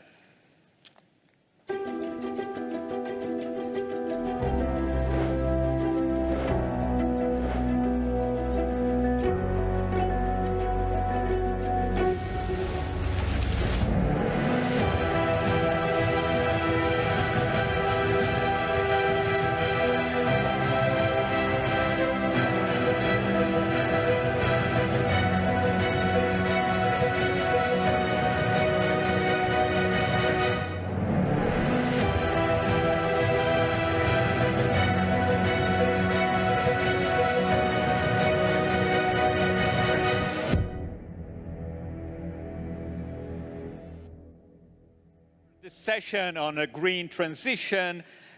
Is it accelerating, or what's happening around the conflict is changing priority with 3 keynote speeches. The first one is Laurence Toubiana, CEO of the European Climate Foundation. Welcome and thanks for joining us. First question is you were one of the architects of the agreement of Paris in 2015. Now, 7 years later, what's your bottom line? What's the lesson learned? And more specifically, the new challenges that you can see ahead? Thank you very much and for the invitation and in a very important moment. And maybe my easiest place to start is to take stock about the actual just negotiations that just took place in Bonn. This intersessional before the COP in Sharm el-Sheikh, and that will take place under Egyptian presidency. So what did we learn at that particular moment? That on one side, the Paris process is working, but much, much too slowly. We have, of course, first the dangerous rate of GHG emission that increase. Obviously, that's the main problem. The political dynamics in Glasgow and COP26 and now in Bonn shows this too. Many G20 NDCs, the national determined contribution, are still very insufficient. And these governments now doesn't have a lot more work to do. They pledged to do so in Glasgow. So let's see what happened before Sharm. But it will be, we have to recognize that will be a very difficult COP27 because of the geopolitical context. Many tension amongst delegates in Bonn with priorities and landing areas for agreement not really emerging. The negotiations stall on procedural issues, but divorced from the urgency of the climate crisis. And there is a clear lack of trust between parties, and these technical negotiations were clearly not backed enough by political will from ministers or leaders in capital. But the Paris Agreement was always meant to be a collective intelligent process and ratcheting up process to the better action. It has to be a flexible and responsive to shifting dynamics outside as well, UNFCCC. On these non-aligned countries want to see clear political and financial signals that Europe, for example, is committed to the new paradigm. Loss and damages will be the key file. We know that for Sharm, and it will set the dynamic for the many other important files to be discussed. And improving NDCs and finance goal has to go across mitigation, but across adaptation as well. And in Bonn, which I think, in my view, it's a positive element, the need for finance to address loss and damages is now established as an issue on the political agenda. And of course, with political pressure building on the developed countries to respond. While there is no convergence yet on what should be done, this indicates that some momentum have been built from COP26, and this is a starting point to build on. And we have to recognize that the damage on for a number of economies, on top of many other challenges as the food crisis, the energy crisis, and the debt crisis, is there. And so in my view, Europe is best placed to try to bridge between these different interests. And the major difference today with 7 years ago is really the multilateral system is really in a very delicate moment. 2015, remember, was the year of Paris, the SDGs, and even, of course, the negotiation with Iran. Today, we contemplate the total geo-economic fragmentation that the previous panel addressed as well. And we have immediate implications for renewable energy supply chain, in particular, where you see shortage and blockage. So today's a paradox. Our climate goals were designed in that more collateral space in 2015. And the world simply cannot revert to a total deglobalized block-based system, at least if we want to be serious about climate change. We have to locate the space for climate action within this shifting, more fragile, more fragmented multilateral dynamic, and use climate action to rebuild a collaborative process. This again put pressure on Western countries to bring solution and rebuild trust after many years of course, of problems. I mean, of thinking of vaccines, of migration, of debt. But it's not only Western countries that has to do the job to bridge in a way the different views. Russia is now weaponizing inflation and commodity prices. And this is a trap being led for Europe, of course. And the EU economic, financial, and trade sanction on Russia because of the war, the top that it had ever applied abroad is a major shift. So now the EU needs to find ways to mitigate as much as possible the global fallout of these sanctions, the trade disruption, the energy and commodity prices, and the climate negotiation are not the only place where a key space where Europe can send reassuring signals. So I think we are in a moment where we have to talk, keep the door open for discussion. Climate action cannot be effective with such a fragmented system. It's not a bloc issue, it's a collective issue.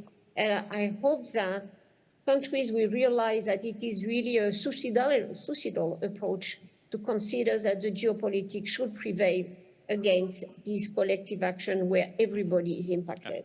Thank you. Thank you, Laurence Toubiana, for your remarks. Just before we let you go, and just a quick one, because you talked about a collective engagement for a just energy transition, but it also involves trust, creating trust and empowerment of citizens. Where do you think we are, and what can be done to give more engagement to the people, to citizens, to get to the targets of energy transition? I do think that citizens are at the core of what the shift that has to happen.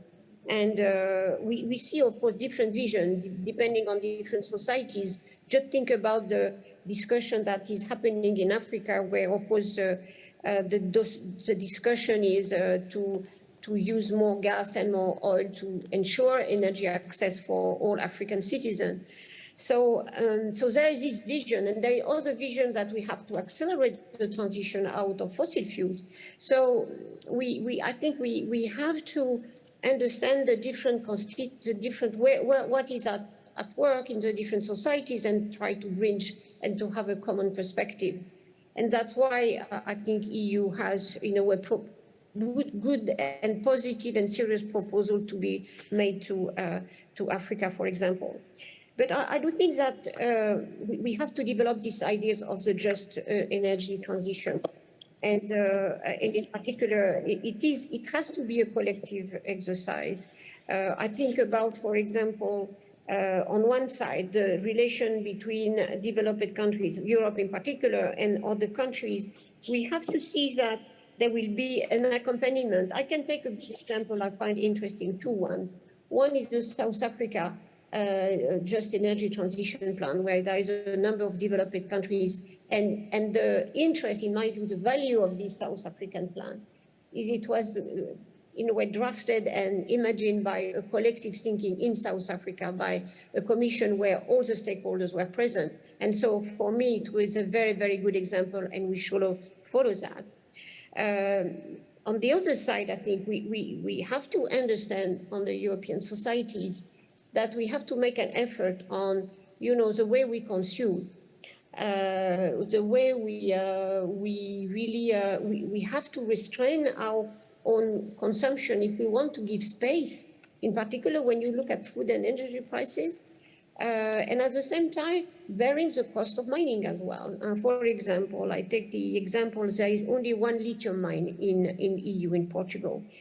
We could have 10 potentially viable lithium projects, and that will, of course, put less burden on other regions and other ecosystems out on the world.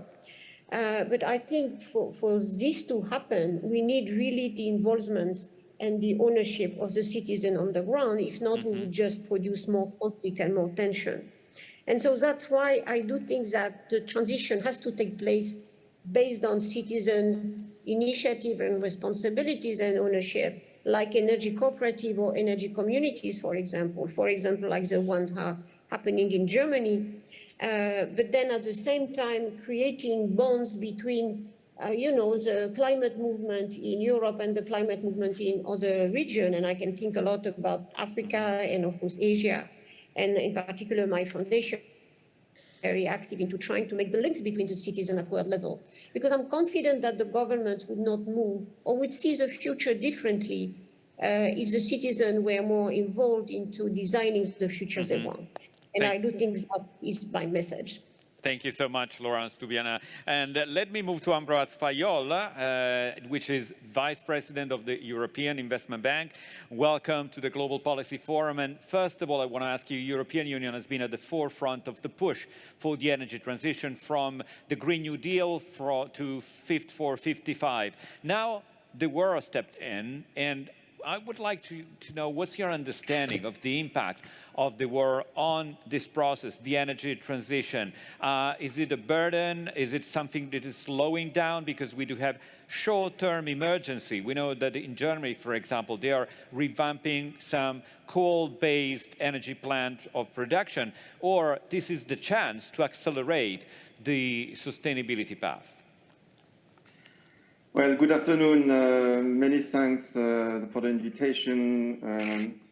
Welcome from Luxembourg, and hello in particular to my very good friend Laurence.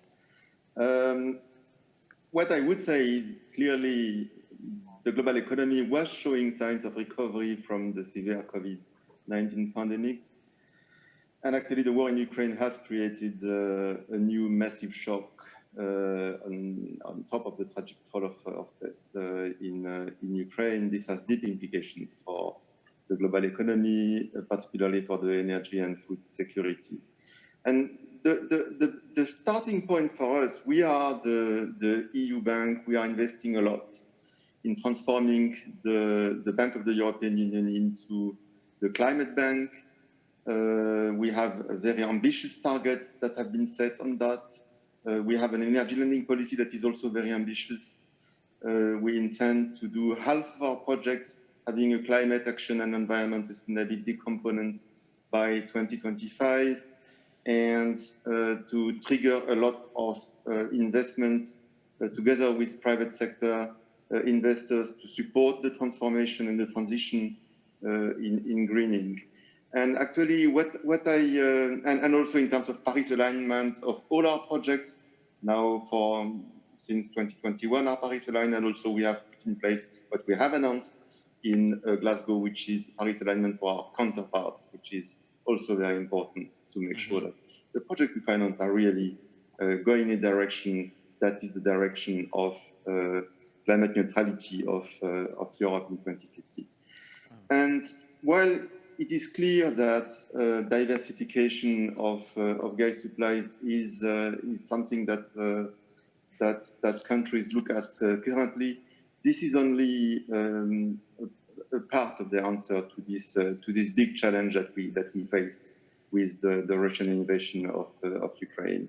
And our strong feeling at EIB is that yes, it is the war has forced us to rethink our energy and climate policy, and that actually what we need to do is to try as much as we can to reduce our dependency on fossil fuel and to accelerate the green transition, to accelerate the investments and not to slow them down.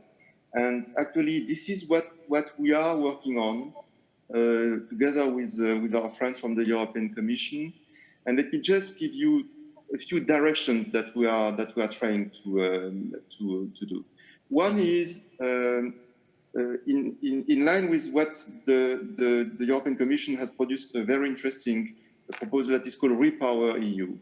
And actually the idea is to scale up projects, that we need to do much more of the projects that we do. We do a lot in terms of renewable energy efficiency. We not need to do much more, to scale up that and to try to accelerate the transition and to be less dependent on fossil fuel from Russia.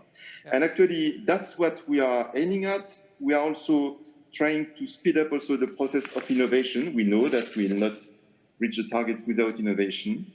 In doing that, we need to be aware of a number of risks.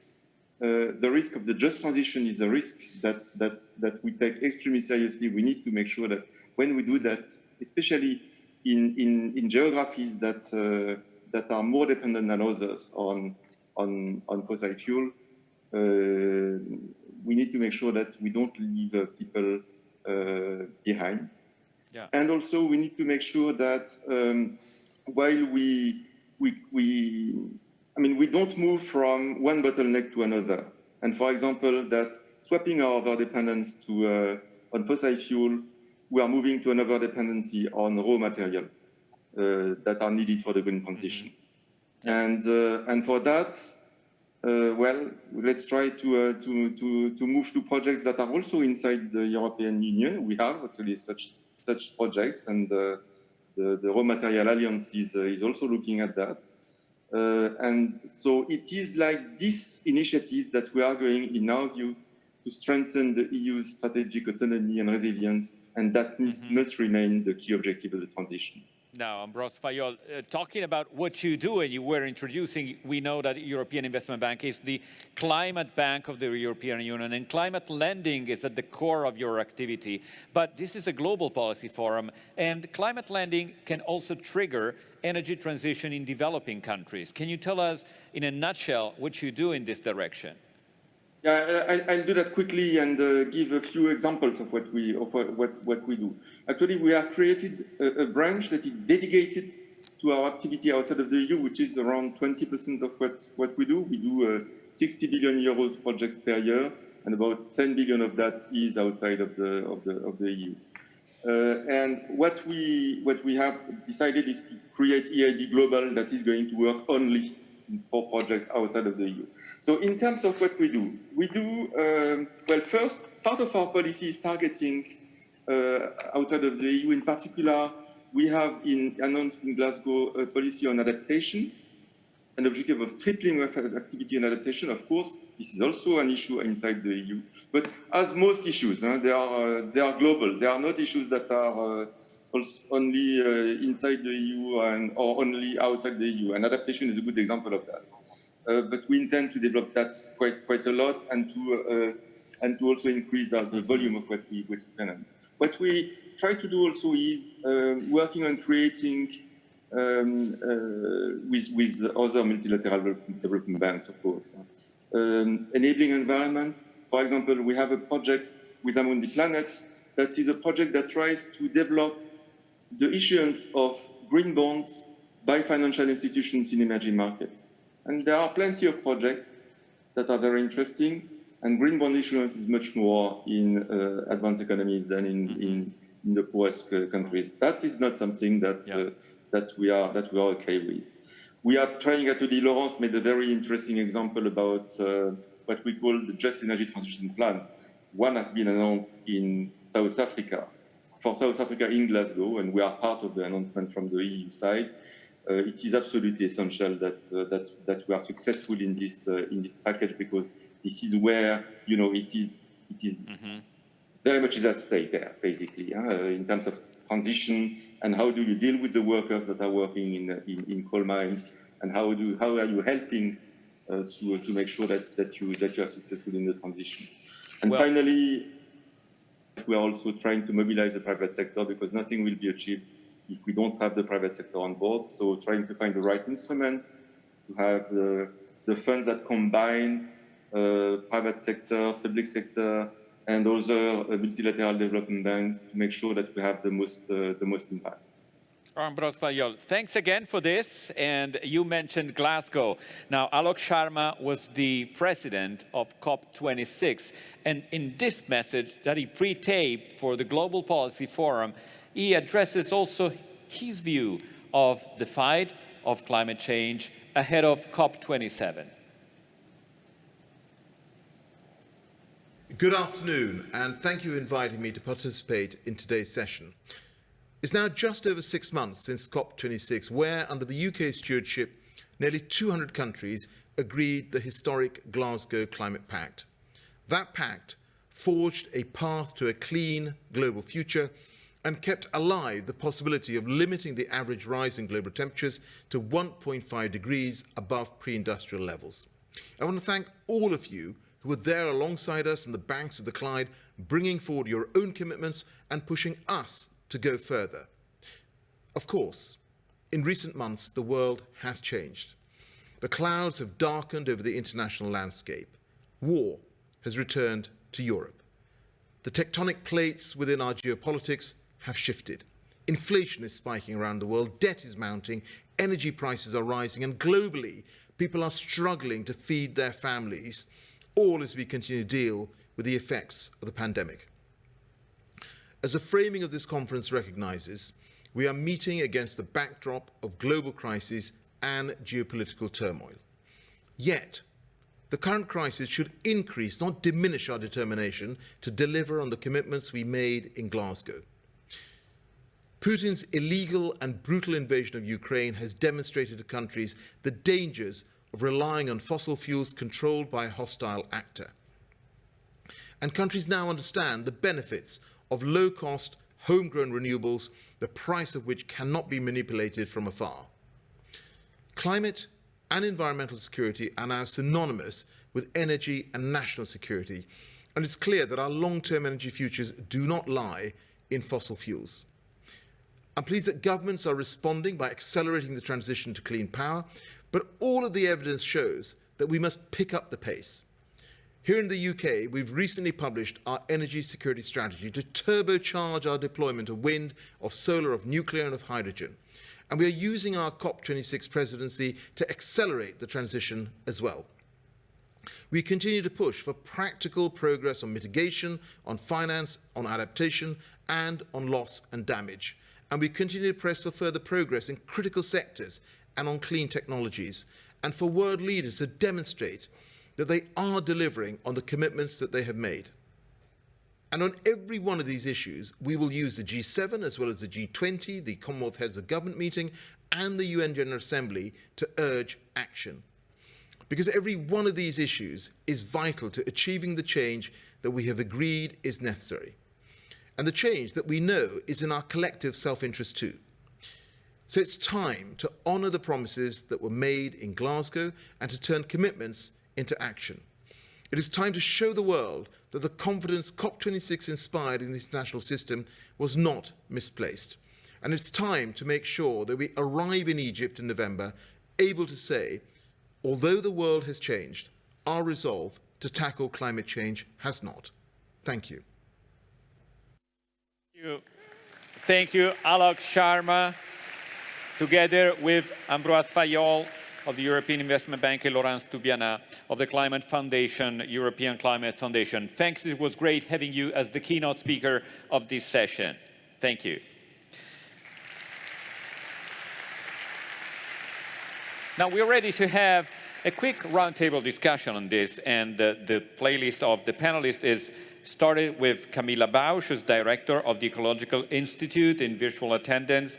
Here we have Noura Mansouri, research fellow at CAPSARC and co-chair of T20 Indonesia. Please join me on the stage. Martin Frick, director of the World Food Programme Global Office in Berlin, and Mike Hayes, global head of renewable energy at KPMG International. Now, welcome everyone here for our panel. I would like to start with Camilla Bausch, because we heard talking about cooperation at the international level on many fronts today. And there's a sense that also the international collaboration searching for peace can be an instrument of looking at climate change. The two things, according to some, are not separate, but are moving in the same direction. What do you make of this? Thank you very much. I'm very honored to be here today and to discuss among friends. And yes, I do see climate policy as part and conducive to peace policy. And don't misunderstand me, the risks of climate change to peace and security are complex and difficult. So I'm not saying that climate change does necessarily lead to more violence and war. However, climate change is a threat accelerator. And what do I mean by this? Climate change leads to, for example, and many of you know that, sea level rise, acidification of oceans, to the increase of extreme weather events, to changes in precipitation patterns and the like. With this can trigger, for example, droughts and flooding, or also devastation due to extreme weather events. Now, in cases of socioeconomic vulnerability, this can increase many risks. For example, with respect to access to food and water, outbreaks of epidemics like cholera, or also it can threaten settlements and sometimes beyond the ability to adapt, for example, for island states. With all of this in mind, many studies have shown that climate change adds to poverty, to hunger, to disease, displacement, and migration. Indeed, millions of people have already been displaced due to environmental disasters, according to the UN Refugee Agency. And due to all of this, it is widely accepted that climate change is a threat accelerator. Now, this has obviously led also to a reaction in the policy field. The NATO Secretary General already said years ago that climate change is a security risk because of its changing the conditions of people and how they live, and can thus lead to new crises or accelerate existing conflicts. It has become a topic in the Security Council. It has become a topic in the Munich Security Conference, and the other way around, security has also become an issue in the environmental and the climate agenda and the climate realm. Well, please go ahead. And let me just say, one could also put some example to that where we see that in practice already, but for this it is so important to really look at both, and we have heard this mitigating climate change and adaptation, so adapting to the effects of climate change. And we just heard from Sharon and Bambang that this is so important and what to do about it. We just heard how important it is in your video to get rid, for example, of certain things like fossil fuel subsidies or investment in that. We heard by Laurence how important just transition is, and also rethinking our consumption patterns. And we have heard just by Ambroise how important it is to align financial flows with the Paris Agreement agenda and to change our cultural habits. So all of this together, I think, is also a service to peace and security in the world. Thank you. Thanks for your remarks, Camilla Bausch. Now, Noura Mansouri, with the conflict, the war in Ukraine, and the tension in the energy market, everyone is also looking at Saudi Arabia and to understand how the Riyadh energy policy is going to change looking ahead. What do you make of that? What's your sense? Thank you, Andrea, and I'd like to thank the organizers for inviting me. It's a pleasure to be back in Milan. Just a disclaimer, I'm not speaking on behalf of the government. CAPSARC is a non-profit advisory think tank, and I speak on their behalf. So 3 points. First, energy security cannot be taken for granted.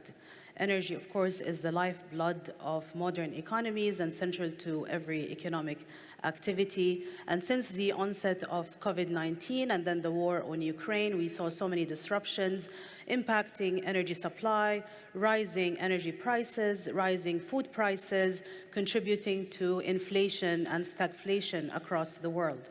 Some EU countries as well reverted to coal to replace Russian gas, and by doing that, derailing the coal phase-down pledges that was the outcome from COP26. And this is all a grave reminder of the costs of a disorderly and abrupt energy transition. This is also a reminder of the importance of keeping all the energy options open and continued investments in upstream to be sustained. Otherwise, we risk a disorderly energy transition.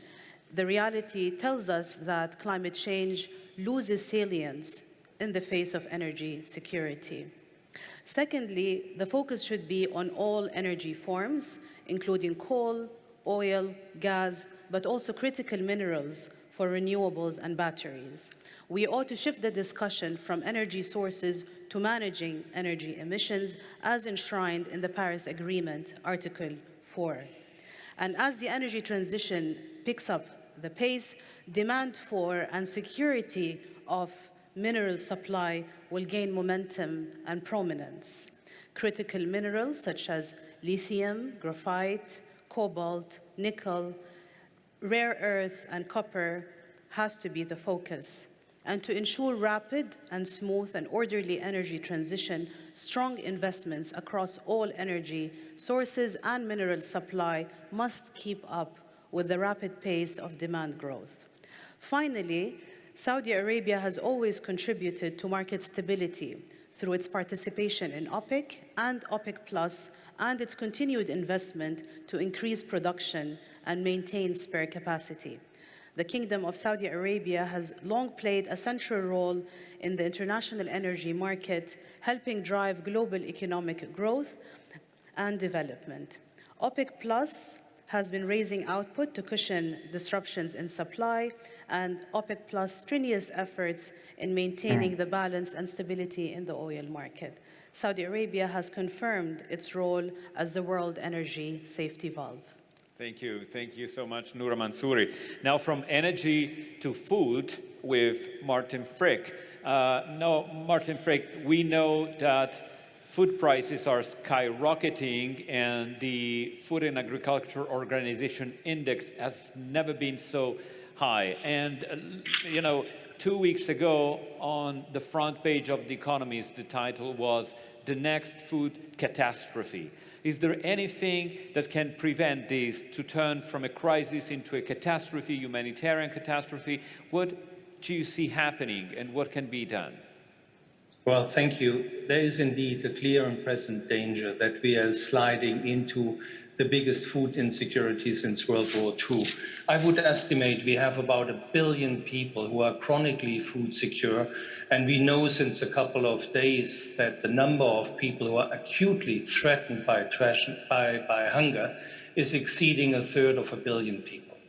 What we need to do is we need to look at food as a system. I've been following the panels now for the last hour, and we spoke a lot about our dependency from oil and gas. I would like to highlight that our food system is very much in the same logic. 40% of the global calories only come out of 3 crops: wheat, corn, and rice. That is not a healthy dependency. It's not healthy in terms of vulnerabilities from the global market. The gentleman earlier said 5% of global GDP is Russia. Well, yes, but Russia is a big provider of oil and gas, and it's a big provider of the staple crops we are depending from. On the other side, I think food systems offer maybe the biggest out-of-prison card that we have in the climate world, and it's constantly neglected, it's constantly overlooked. If you look at food as a system, you're approaching about 40%, 40, of the global emissions. So we have long discussions about air traffic, which is below 3%.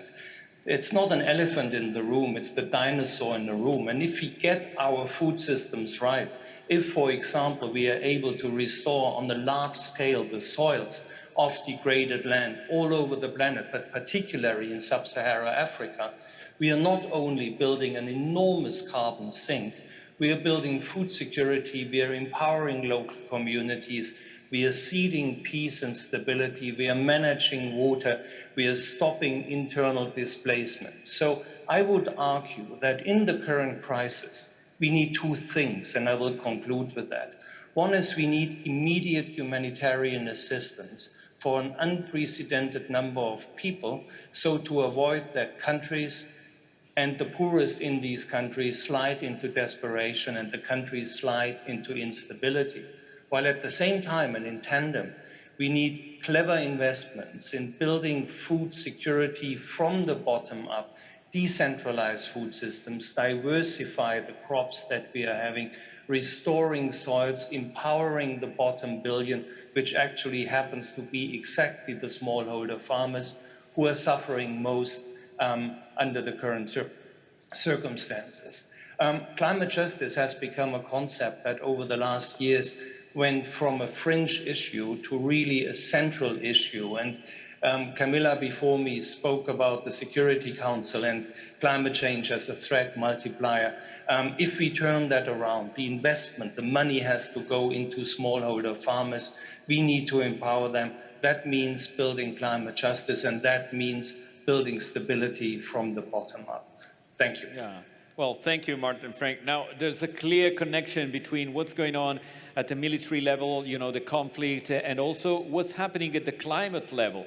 So drought, extreme events, floods that are hitting also the agriculture globally. But I will ask you a question later on this, because I want to go to Mike Hayes.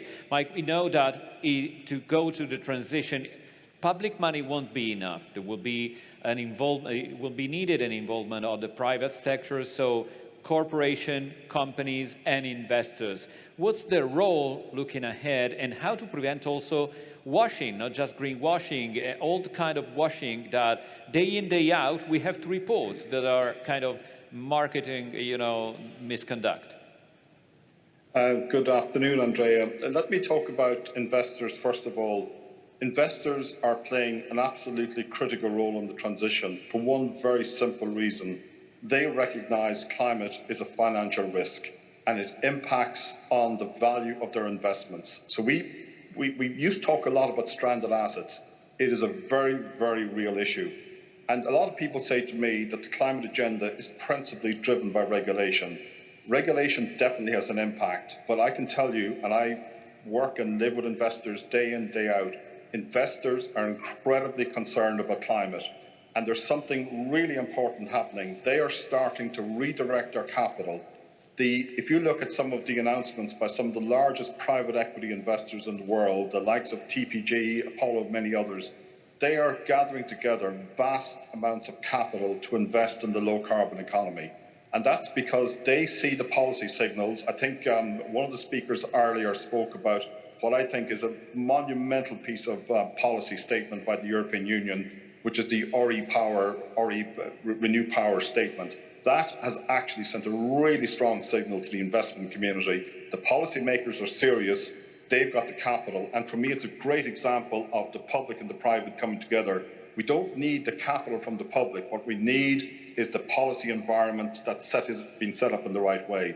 So for me, investors are the first part of the equation. The second part is the corporate world, and we're all very well aware of the vast amounts of net zero commitments that have been made by corporates over the past 2 years. That was good, but that isn't enough, not by a country mile. The fact that corporations are now turning to actually thinking about net zero roadmaps and implementation, this for me is where it gets real, and this for me is where corporates can make a real difference on this agenda. So I'm delighted to actually see the private sector, both the corporates and the investors stepping up. And bear in mind, these are not two different things. One of the reasons corporates are stepping up is they are coming under incredible pressure from their own investors, and those investors themselves are coming under incredible pressure from the people, the Joe public, people like you and me that put money into pension funds. There's an increasing demand to invest sustainably, and that's feeding all its way through the investment community down to the corporate level. Before I turn to your greenwashing question, though, I do want to come back to the third segment, which I think is the missing segment. And you asked Lawrence a question about this earlier. So I'm absolutely convinced the public sector has got a critical role to play in this. Investors and corporations have a hugely important role, but global citizens, we need to figure out how to mobilise global citizens to act on this. And I can tell you the challenge today is global citizens don't know, and they're not given the means to engage on this agenda. And for me in KPMG, it's one of the single biggest things on my agenda that I'm trying to work on. Figure out a way to, people who can march all they want and protest at governments, but actually we need to give them a meaningful way to take action on this agenda. And if we can achieve that, then you're really talking about mobilising all parts of society to do something on this agenda. You then had a follow-on question, Andrea, which is probably one of the big burning questions, which is the greenwashing question, transparency, verification, whatever words you want to use. My single biggest concern is that we need to tackle this, because if we don't tackle it, it's going to undermine the entire agenda.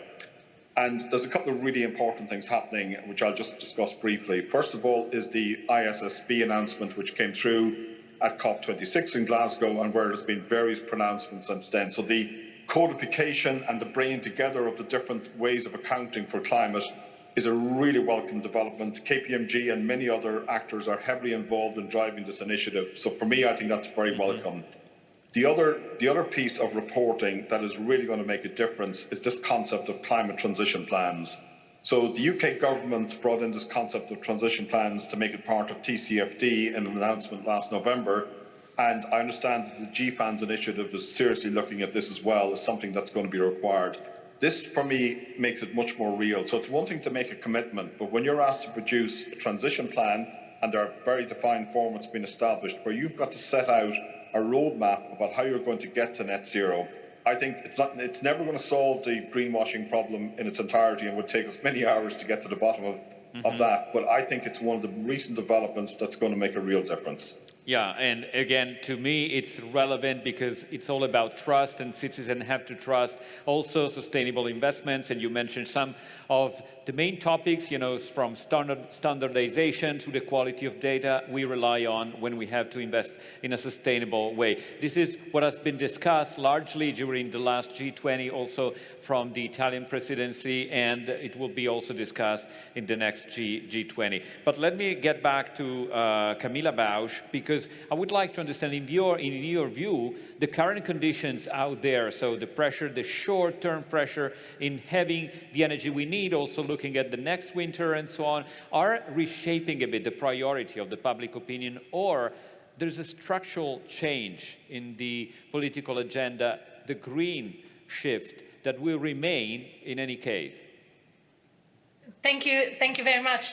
So if I understand correctly, the first question is the green change temporary or permanent? Yeah, exactly. And to that question, I can just say, I believe it is very permanent. And though there are many differences around the world, let me just highlight why I think that is. One thing, obviously, and we have heard about it, there are many pledges around the world by business, but also by countries, more than 100, far more than 100, pledging for carbon neutrality or climate neutrality.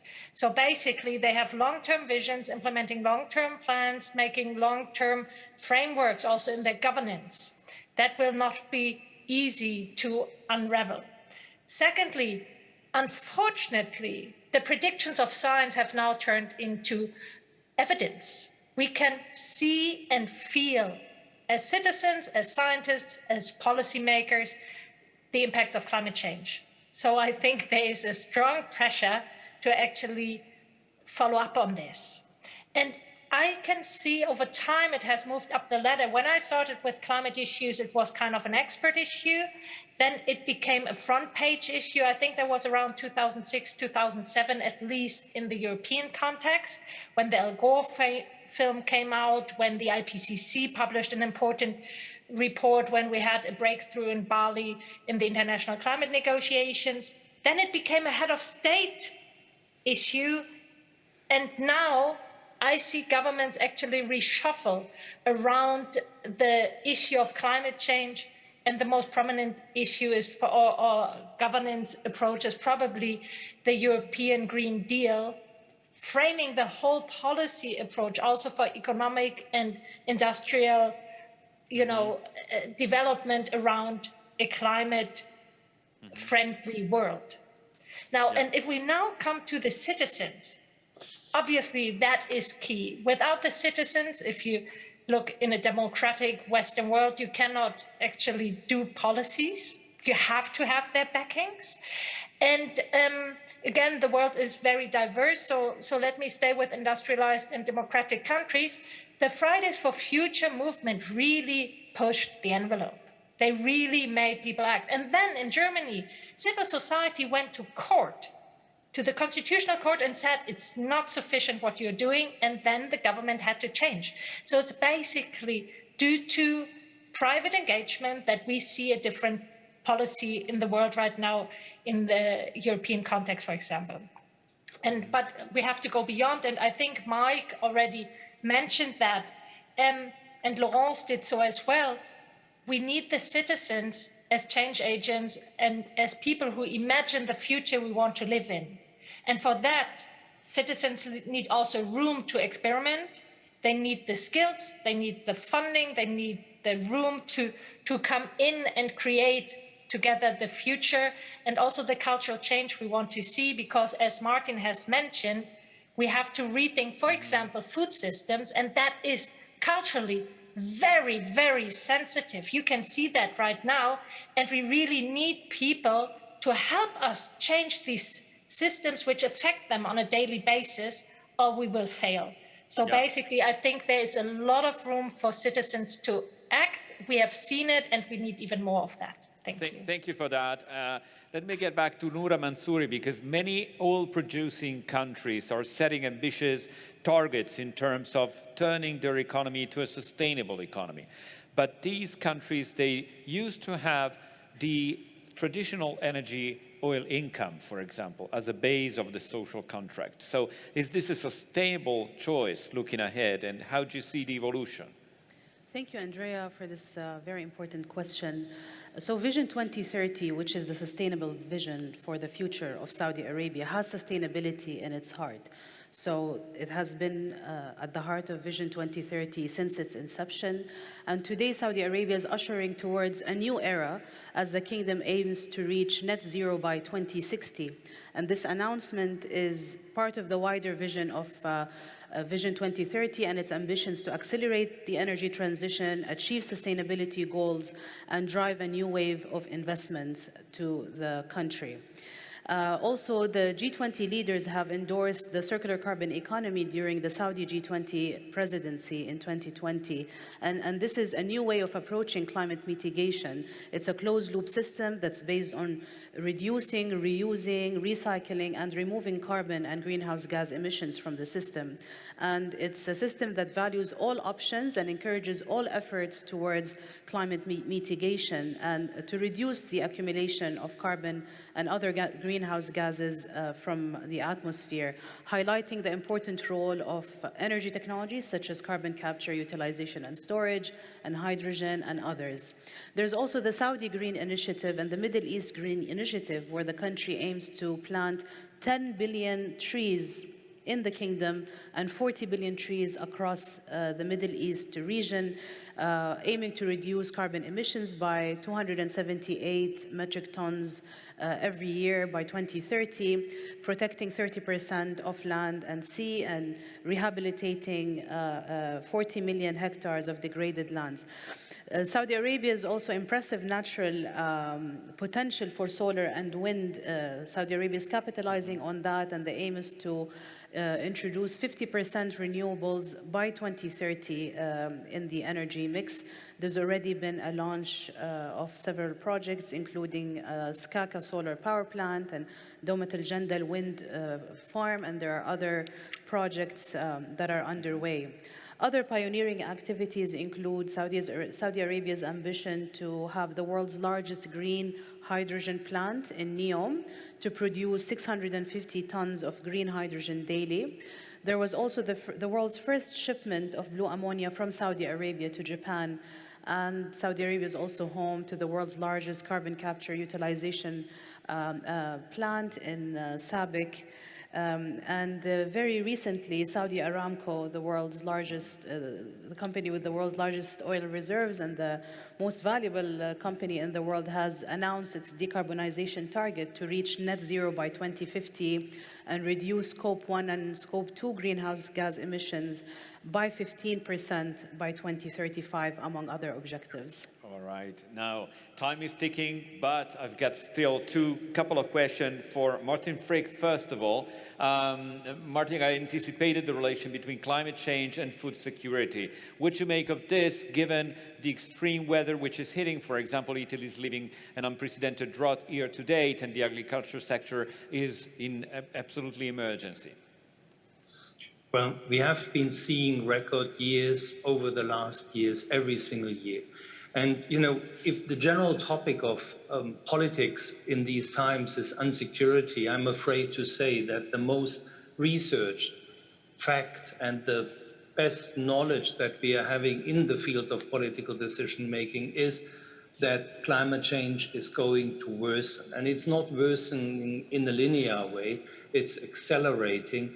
And we see the impacts on food security everywhere. 4 days after Russia invaded Ukraine, there was the IPCC working group on food and climate change issuing a very strong warning. And it was sort of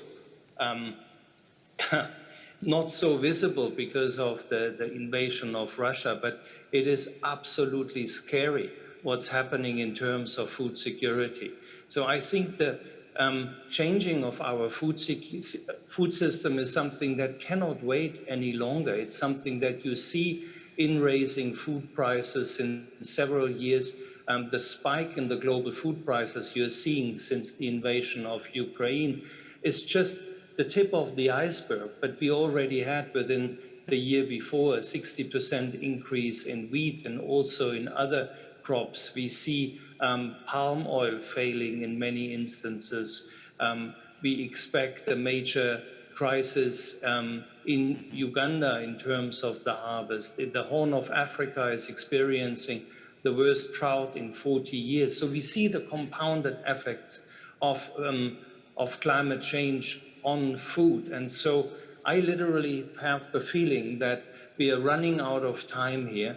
And if we are discussing future perspectives that kick in the second half of this century, we are way too late. As climate change is rapidly accelerating and the impacts are getting worse really, really fast, we need to double down on our efforts. We need a broad social movement from all over the planet, because honestly, and I didn't want to intervene in the first part of this panel, but after 27 years of climate negotiations stating that the emissions were never as high as they are today, clearly shows that we need to have a change of our methodology. We need to have a change of our approaches. It's not only changing transport, it's just ensuring that people will remain to have enough to eat. That is as elementary as that. Mm-hmm. Martin Frick, thank you so much for this. And Mike Hayes, your final takes, just in a few words, if you may, Mike, on this. Will technology help us going in this direction? How do you see what they call the twin transition, environment and energy transition on one hand, and digital transition on the other? I'm even going to broaden your question, if I could, Andrea. Technology is going to be absolutely critical if we're going to reach the type of goals that Martin and the other speakers have spoken about. But it's not just technology, it's innovation in its entirety. And innovation, people sometimes confuse that with technology, it's much broader. The reality in the world today is there is an incredible amount of innovation happening. Some of it is technology-based, some of it is other types of solutions, all focused on the climate agenda. And Ambrosia spoke about this earlier from the European Investment Bank. It is, for me, one of the single most important issues that we still need to deal with, for one very simple reason. The innovator or the innovation ecosystem that has sprung up around the world is largely unsupported. These innovators, they lack access to funding, they lack access to client zero, to industrial locations in which they can testbed their innovations.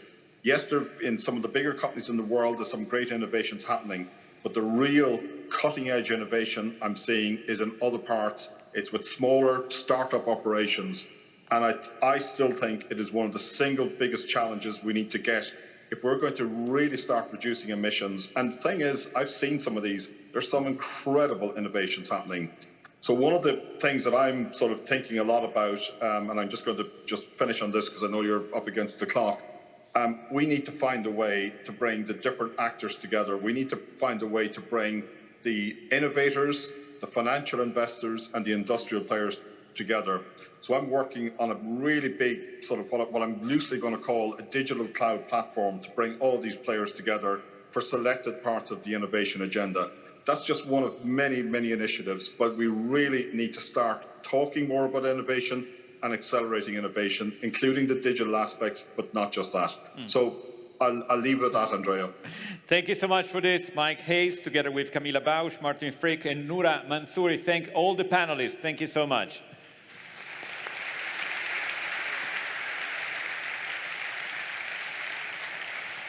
Thank you, Noura.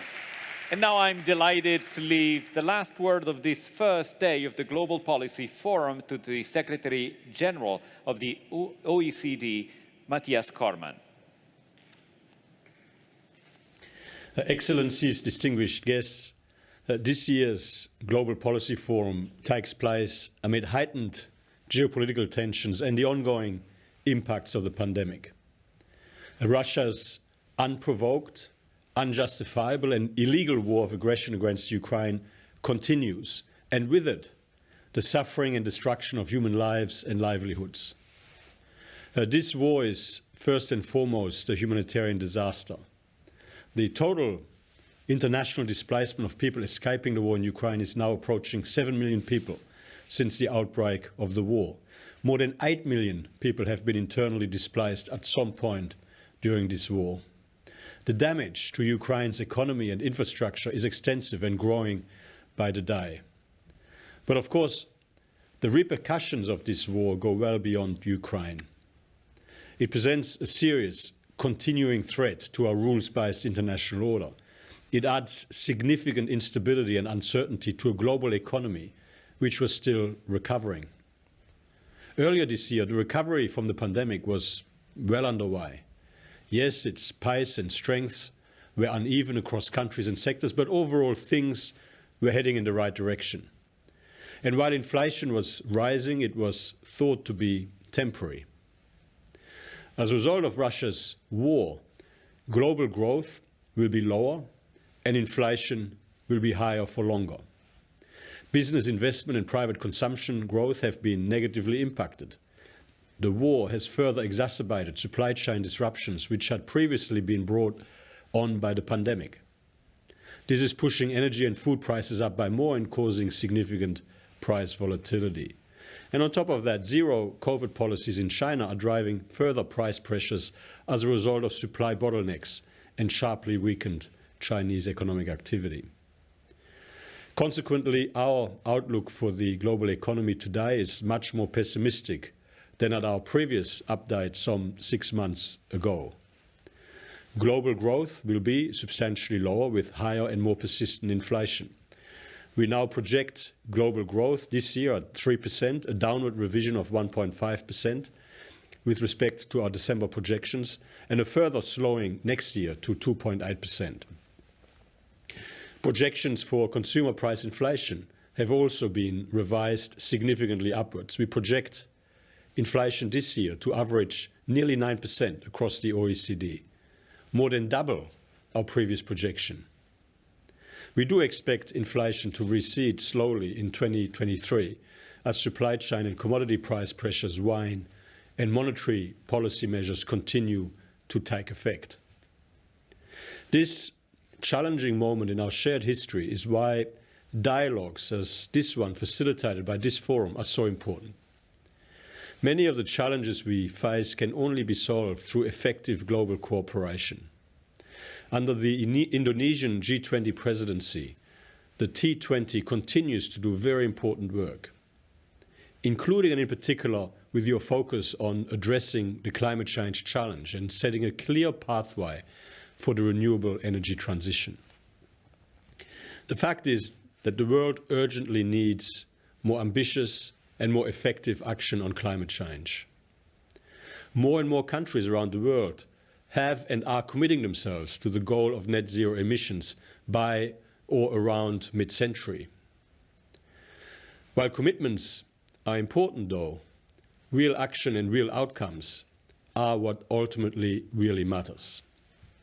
In spite of significant progress, near-term policy actions on climate remain insufficient to meet our Paris Agreement objectives.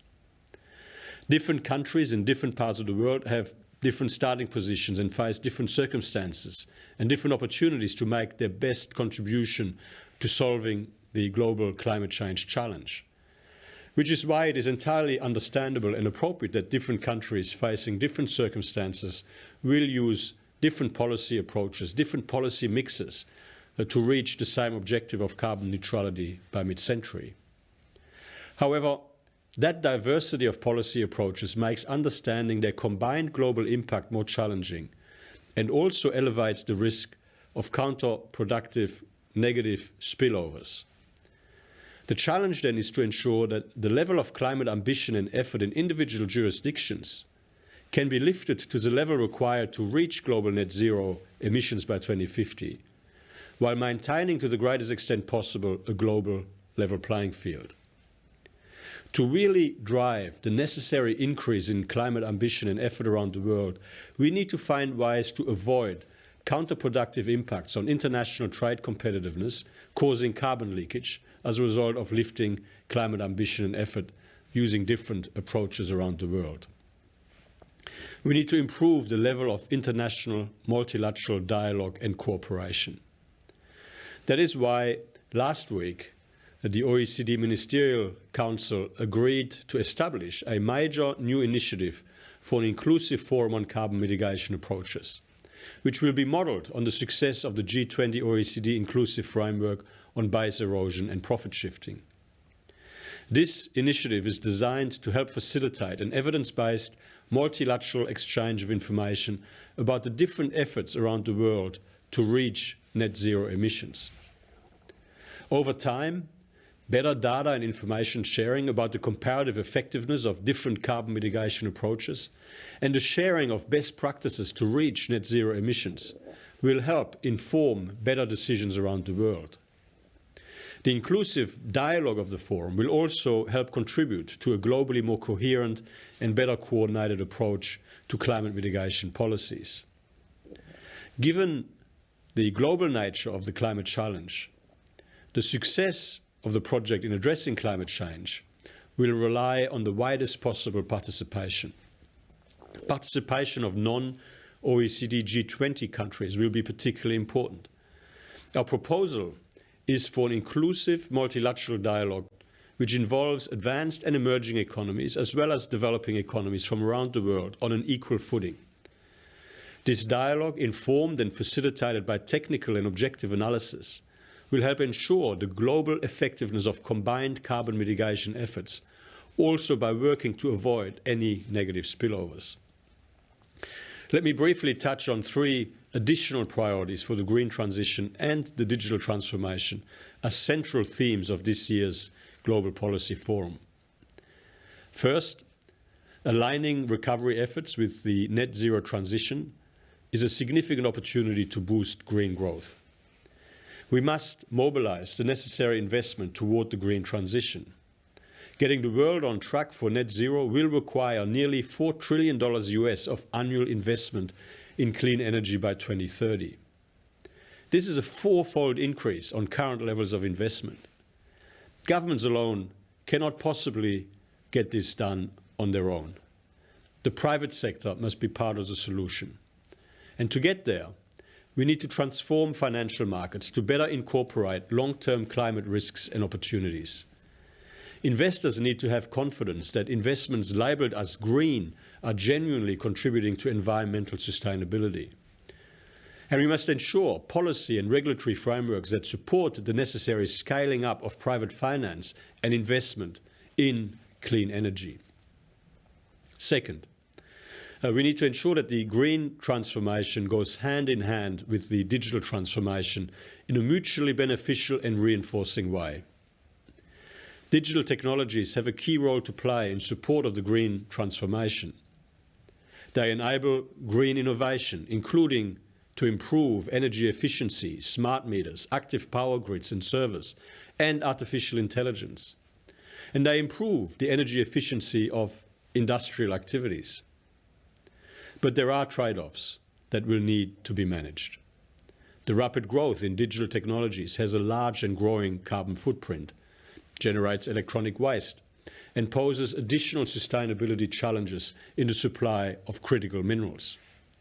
Concerted policy action is needed to maximize the benefits and address the trade-offs of these twin transitions.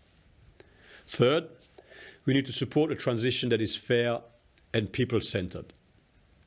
As I've already mentioned, every country has a different starting point and faces different circumstances for their climate action. Every country will meet its climate and economic development goals in its own way and at its own pace. We need to equip people with the education and skills needed for the jobs of the future so that they can thrive in a greener economy. Social safety nets will also need to be expanded to shelter the most vulnerable groups. In closing, the OECD will continue to contribute solutions to our shared global challenges. We stand ready to do more to advance value-based and human-centric standards, more to ensure models of digital and technology governance are fit for purpose, more to help upskill and reskill workers, more to reduce emissions, to increase climate resilience, and to mobilize climate investment. Ladies and gentlemen, my very best wishes for a positive, productive, and successful meeting, and thank you for listening to me.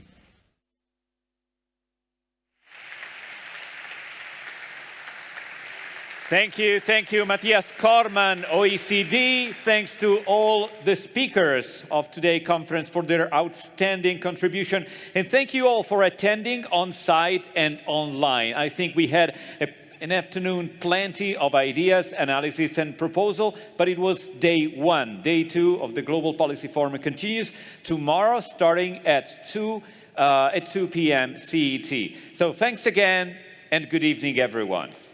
Thank you.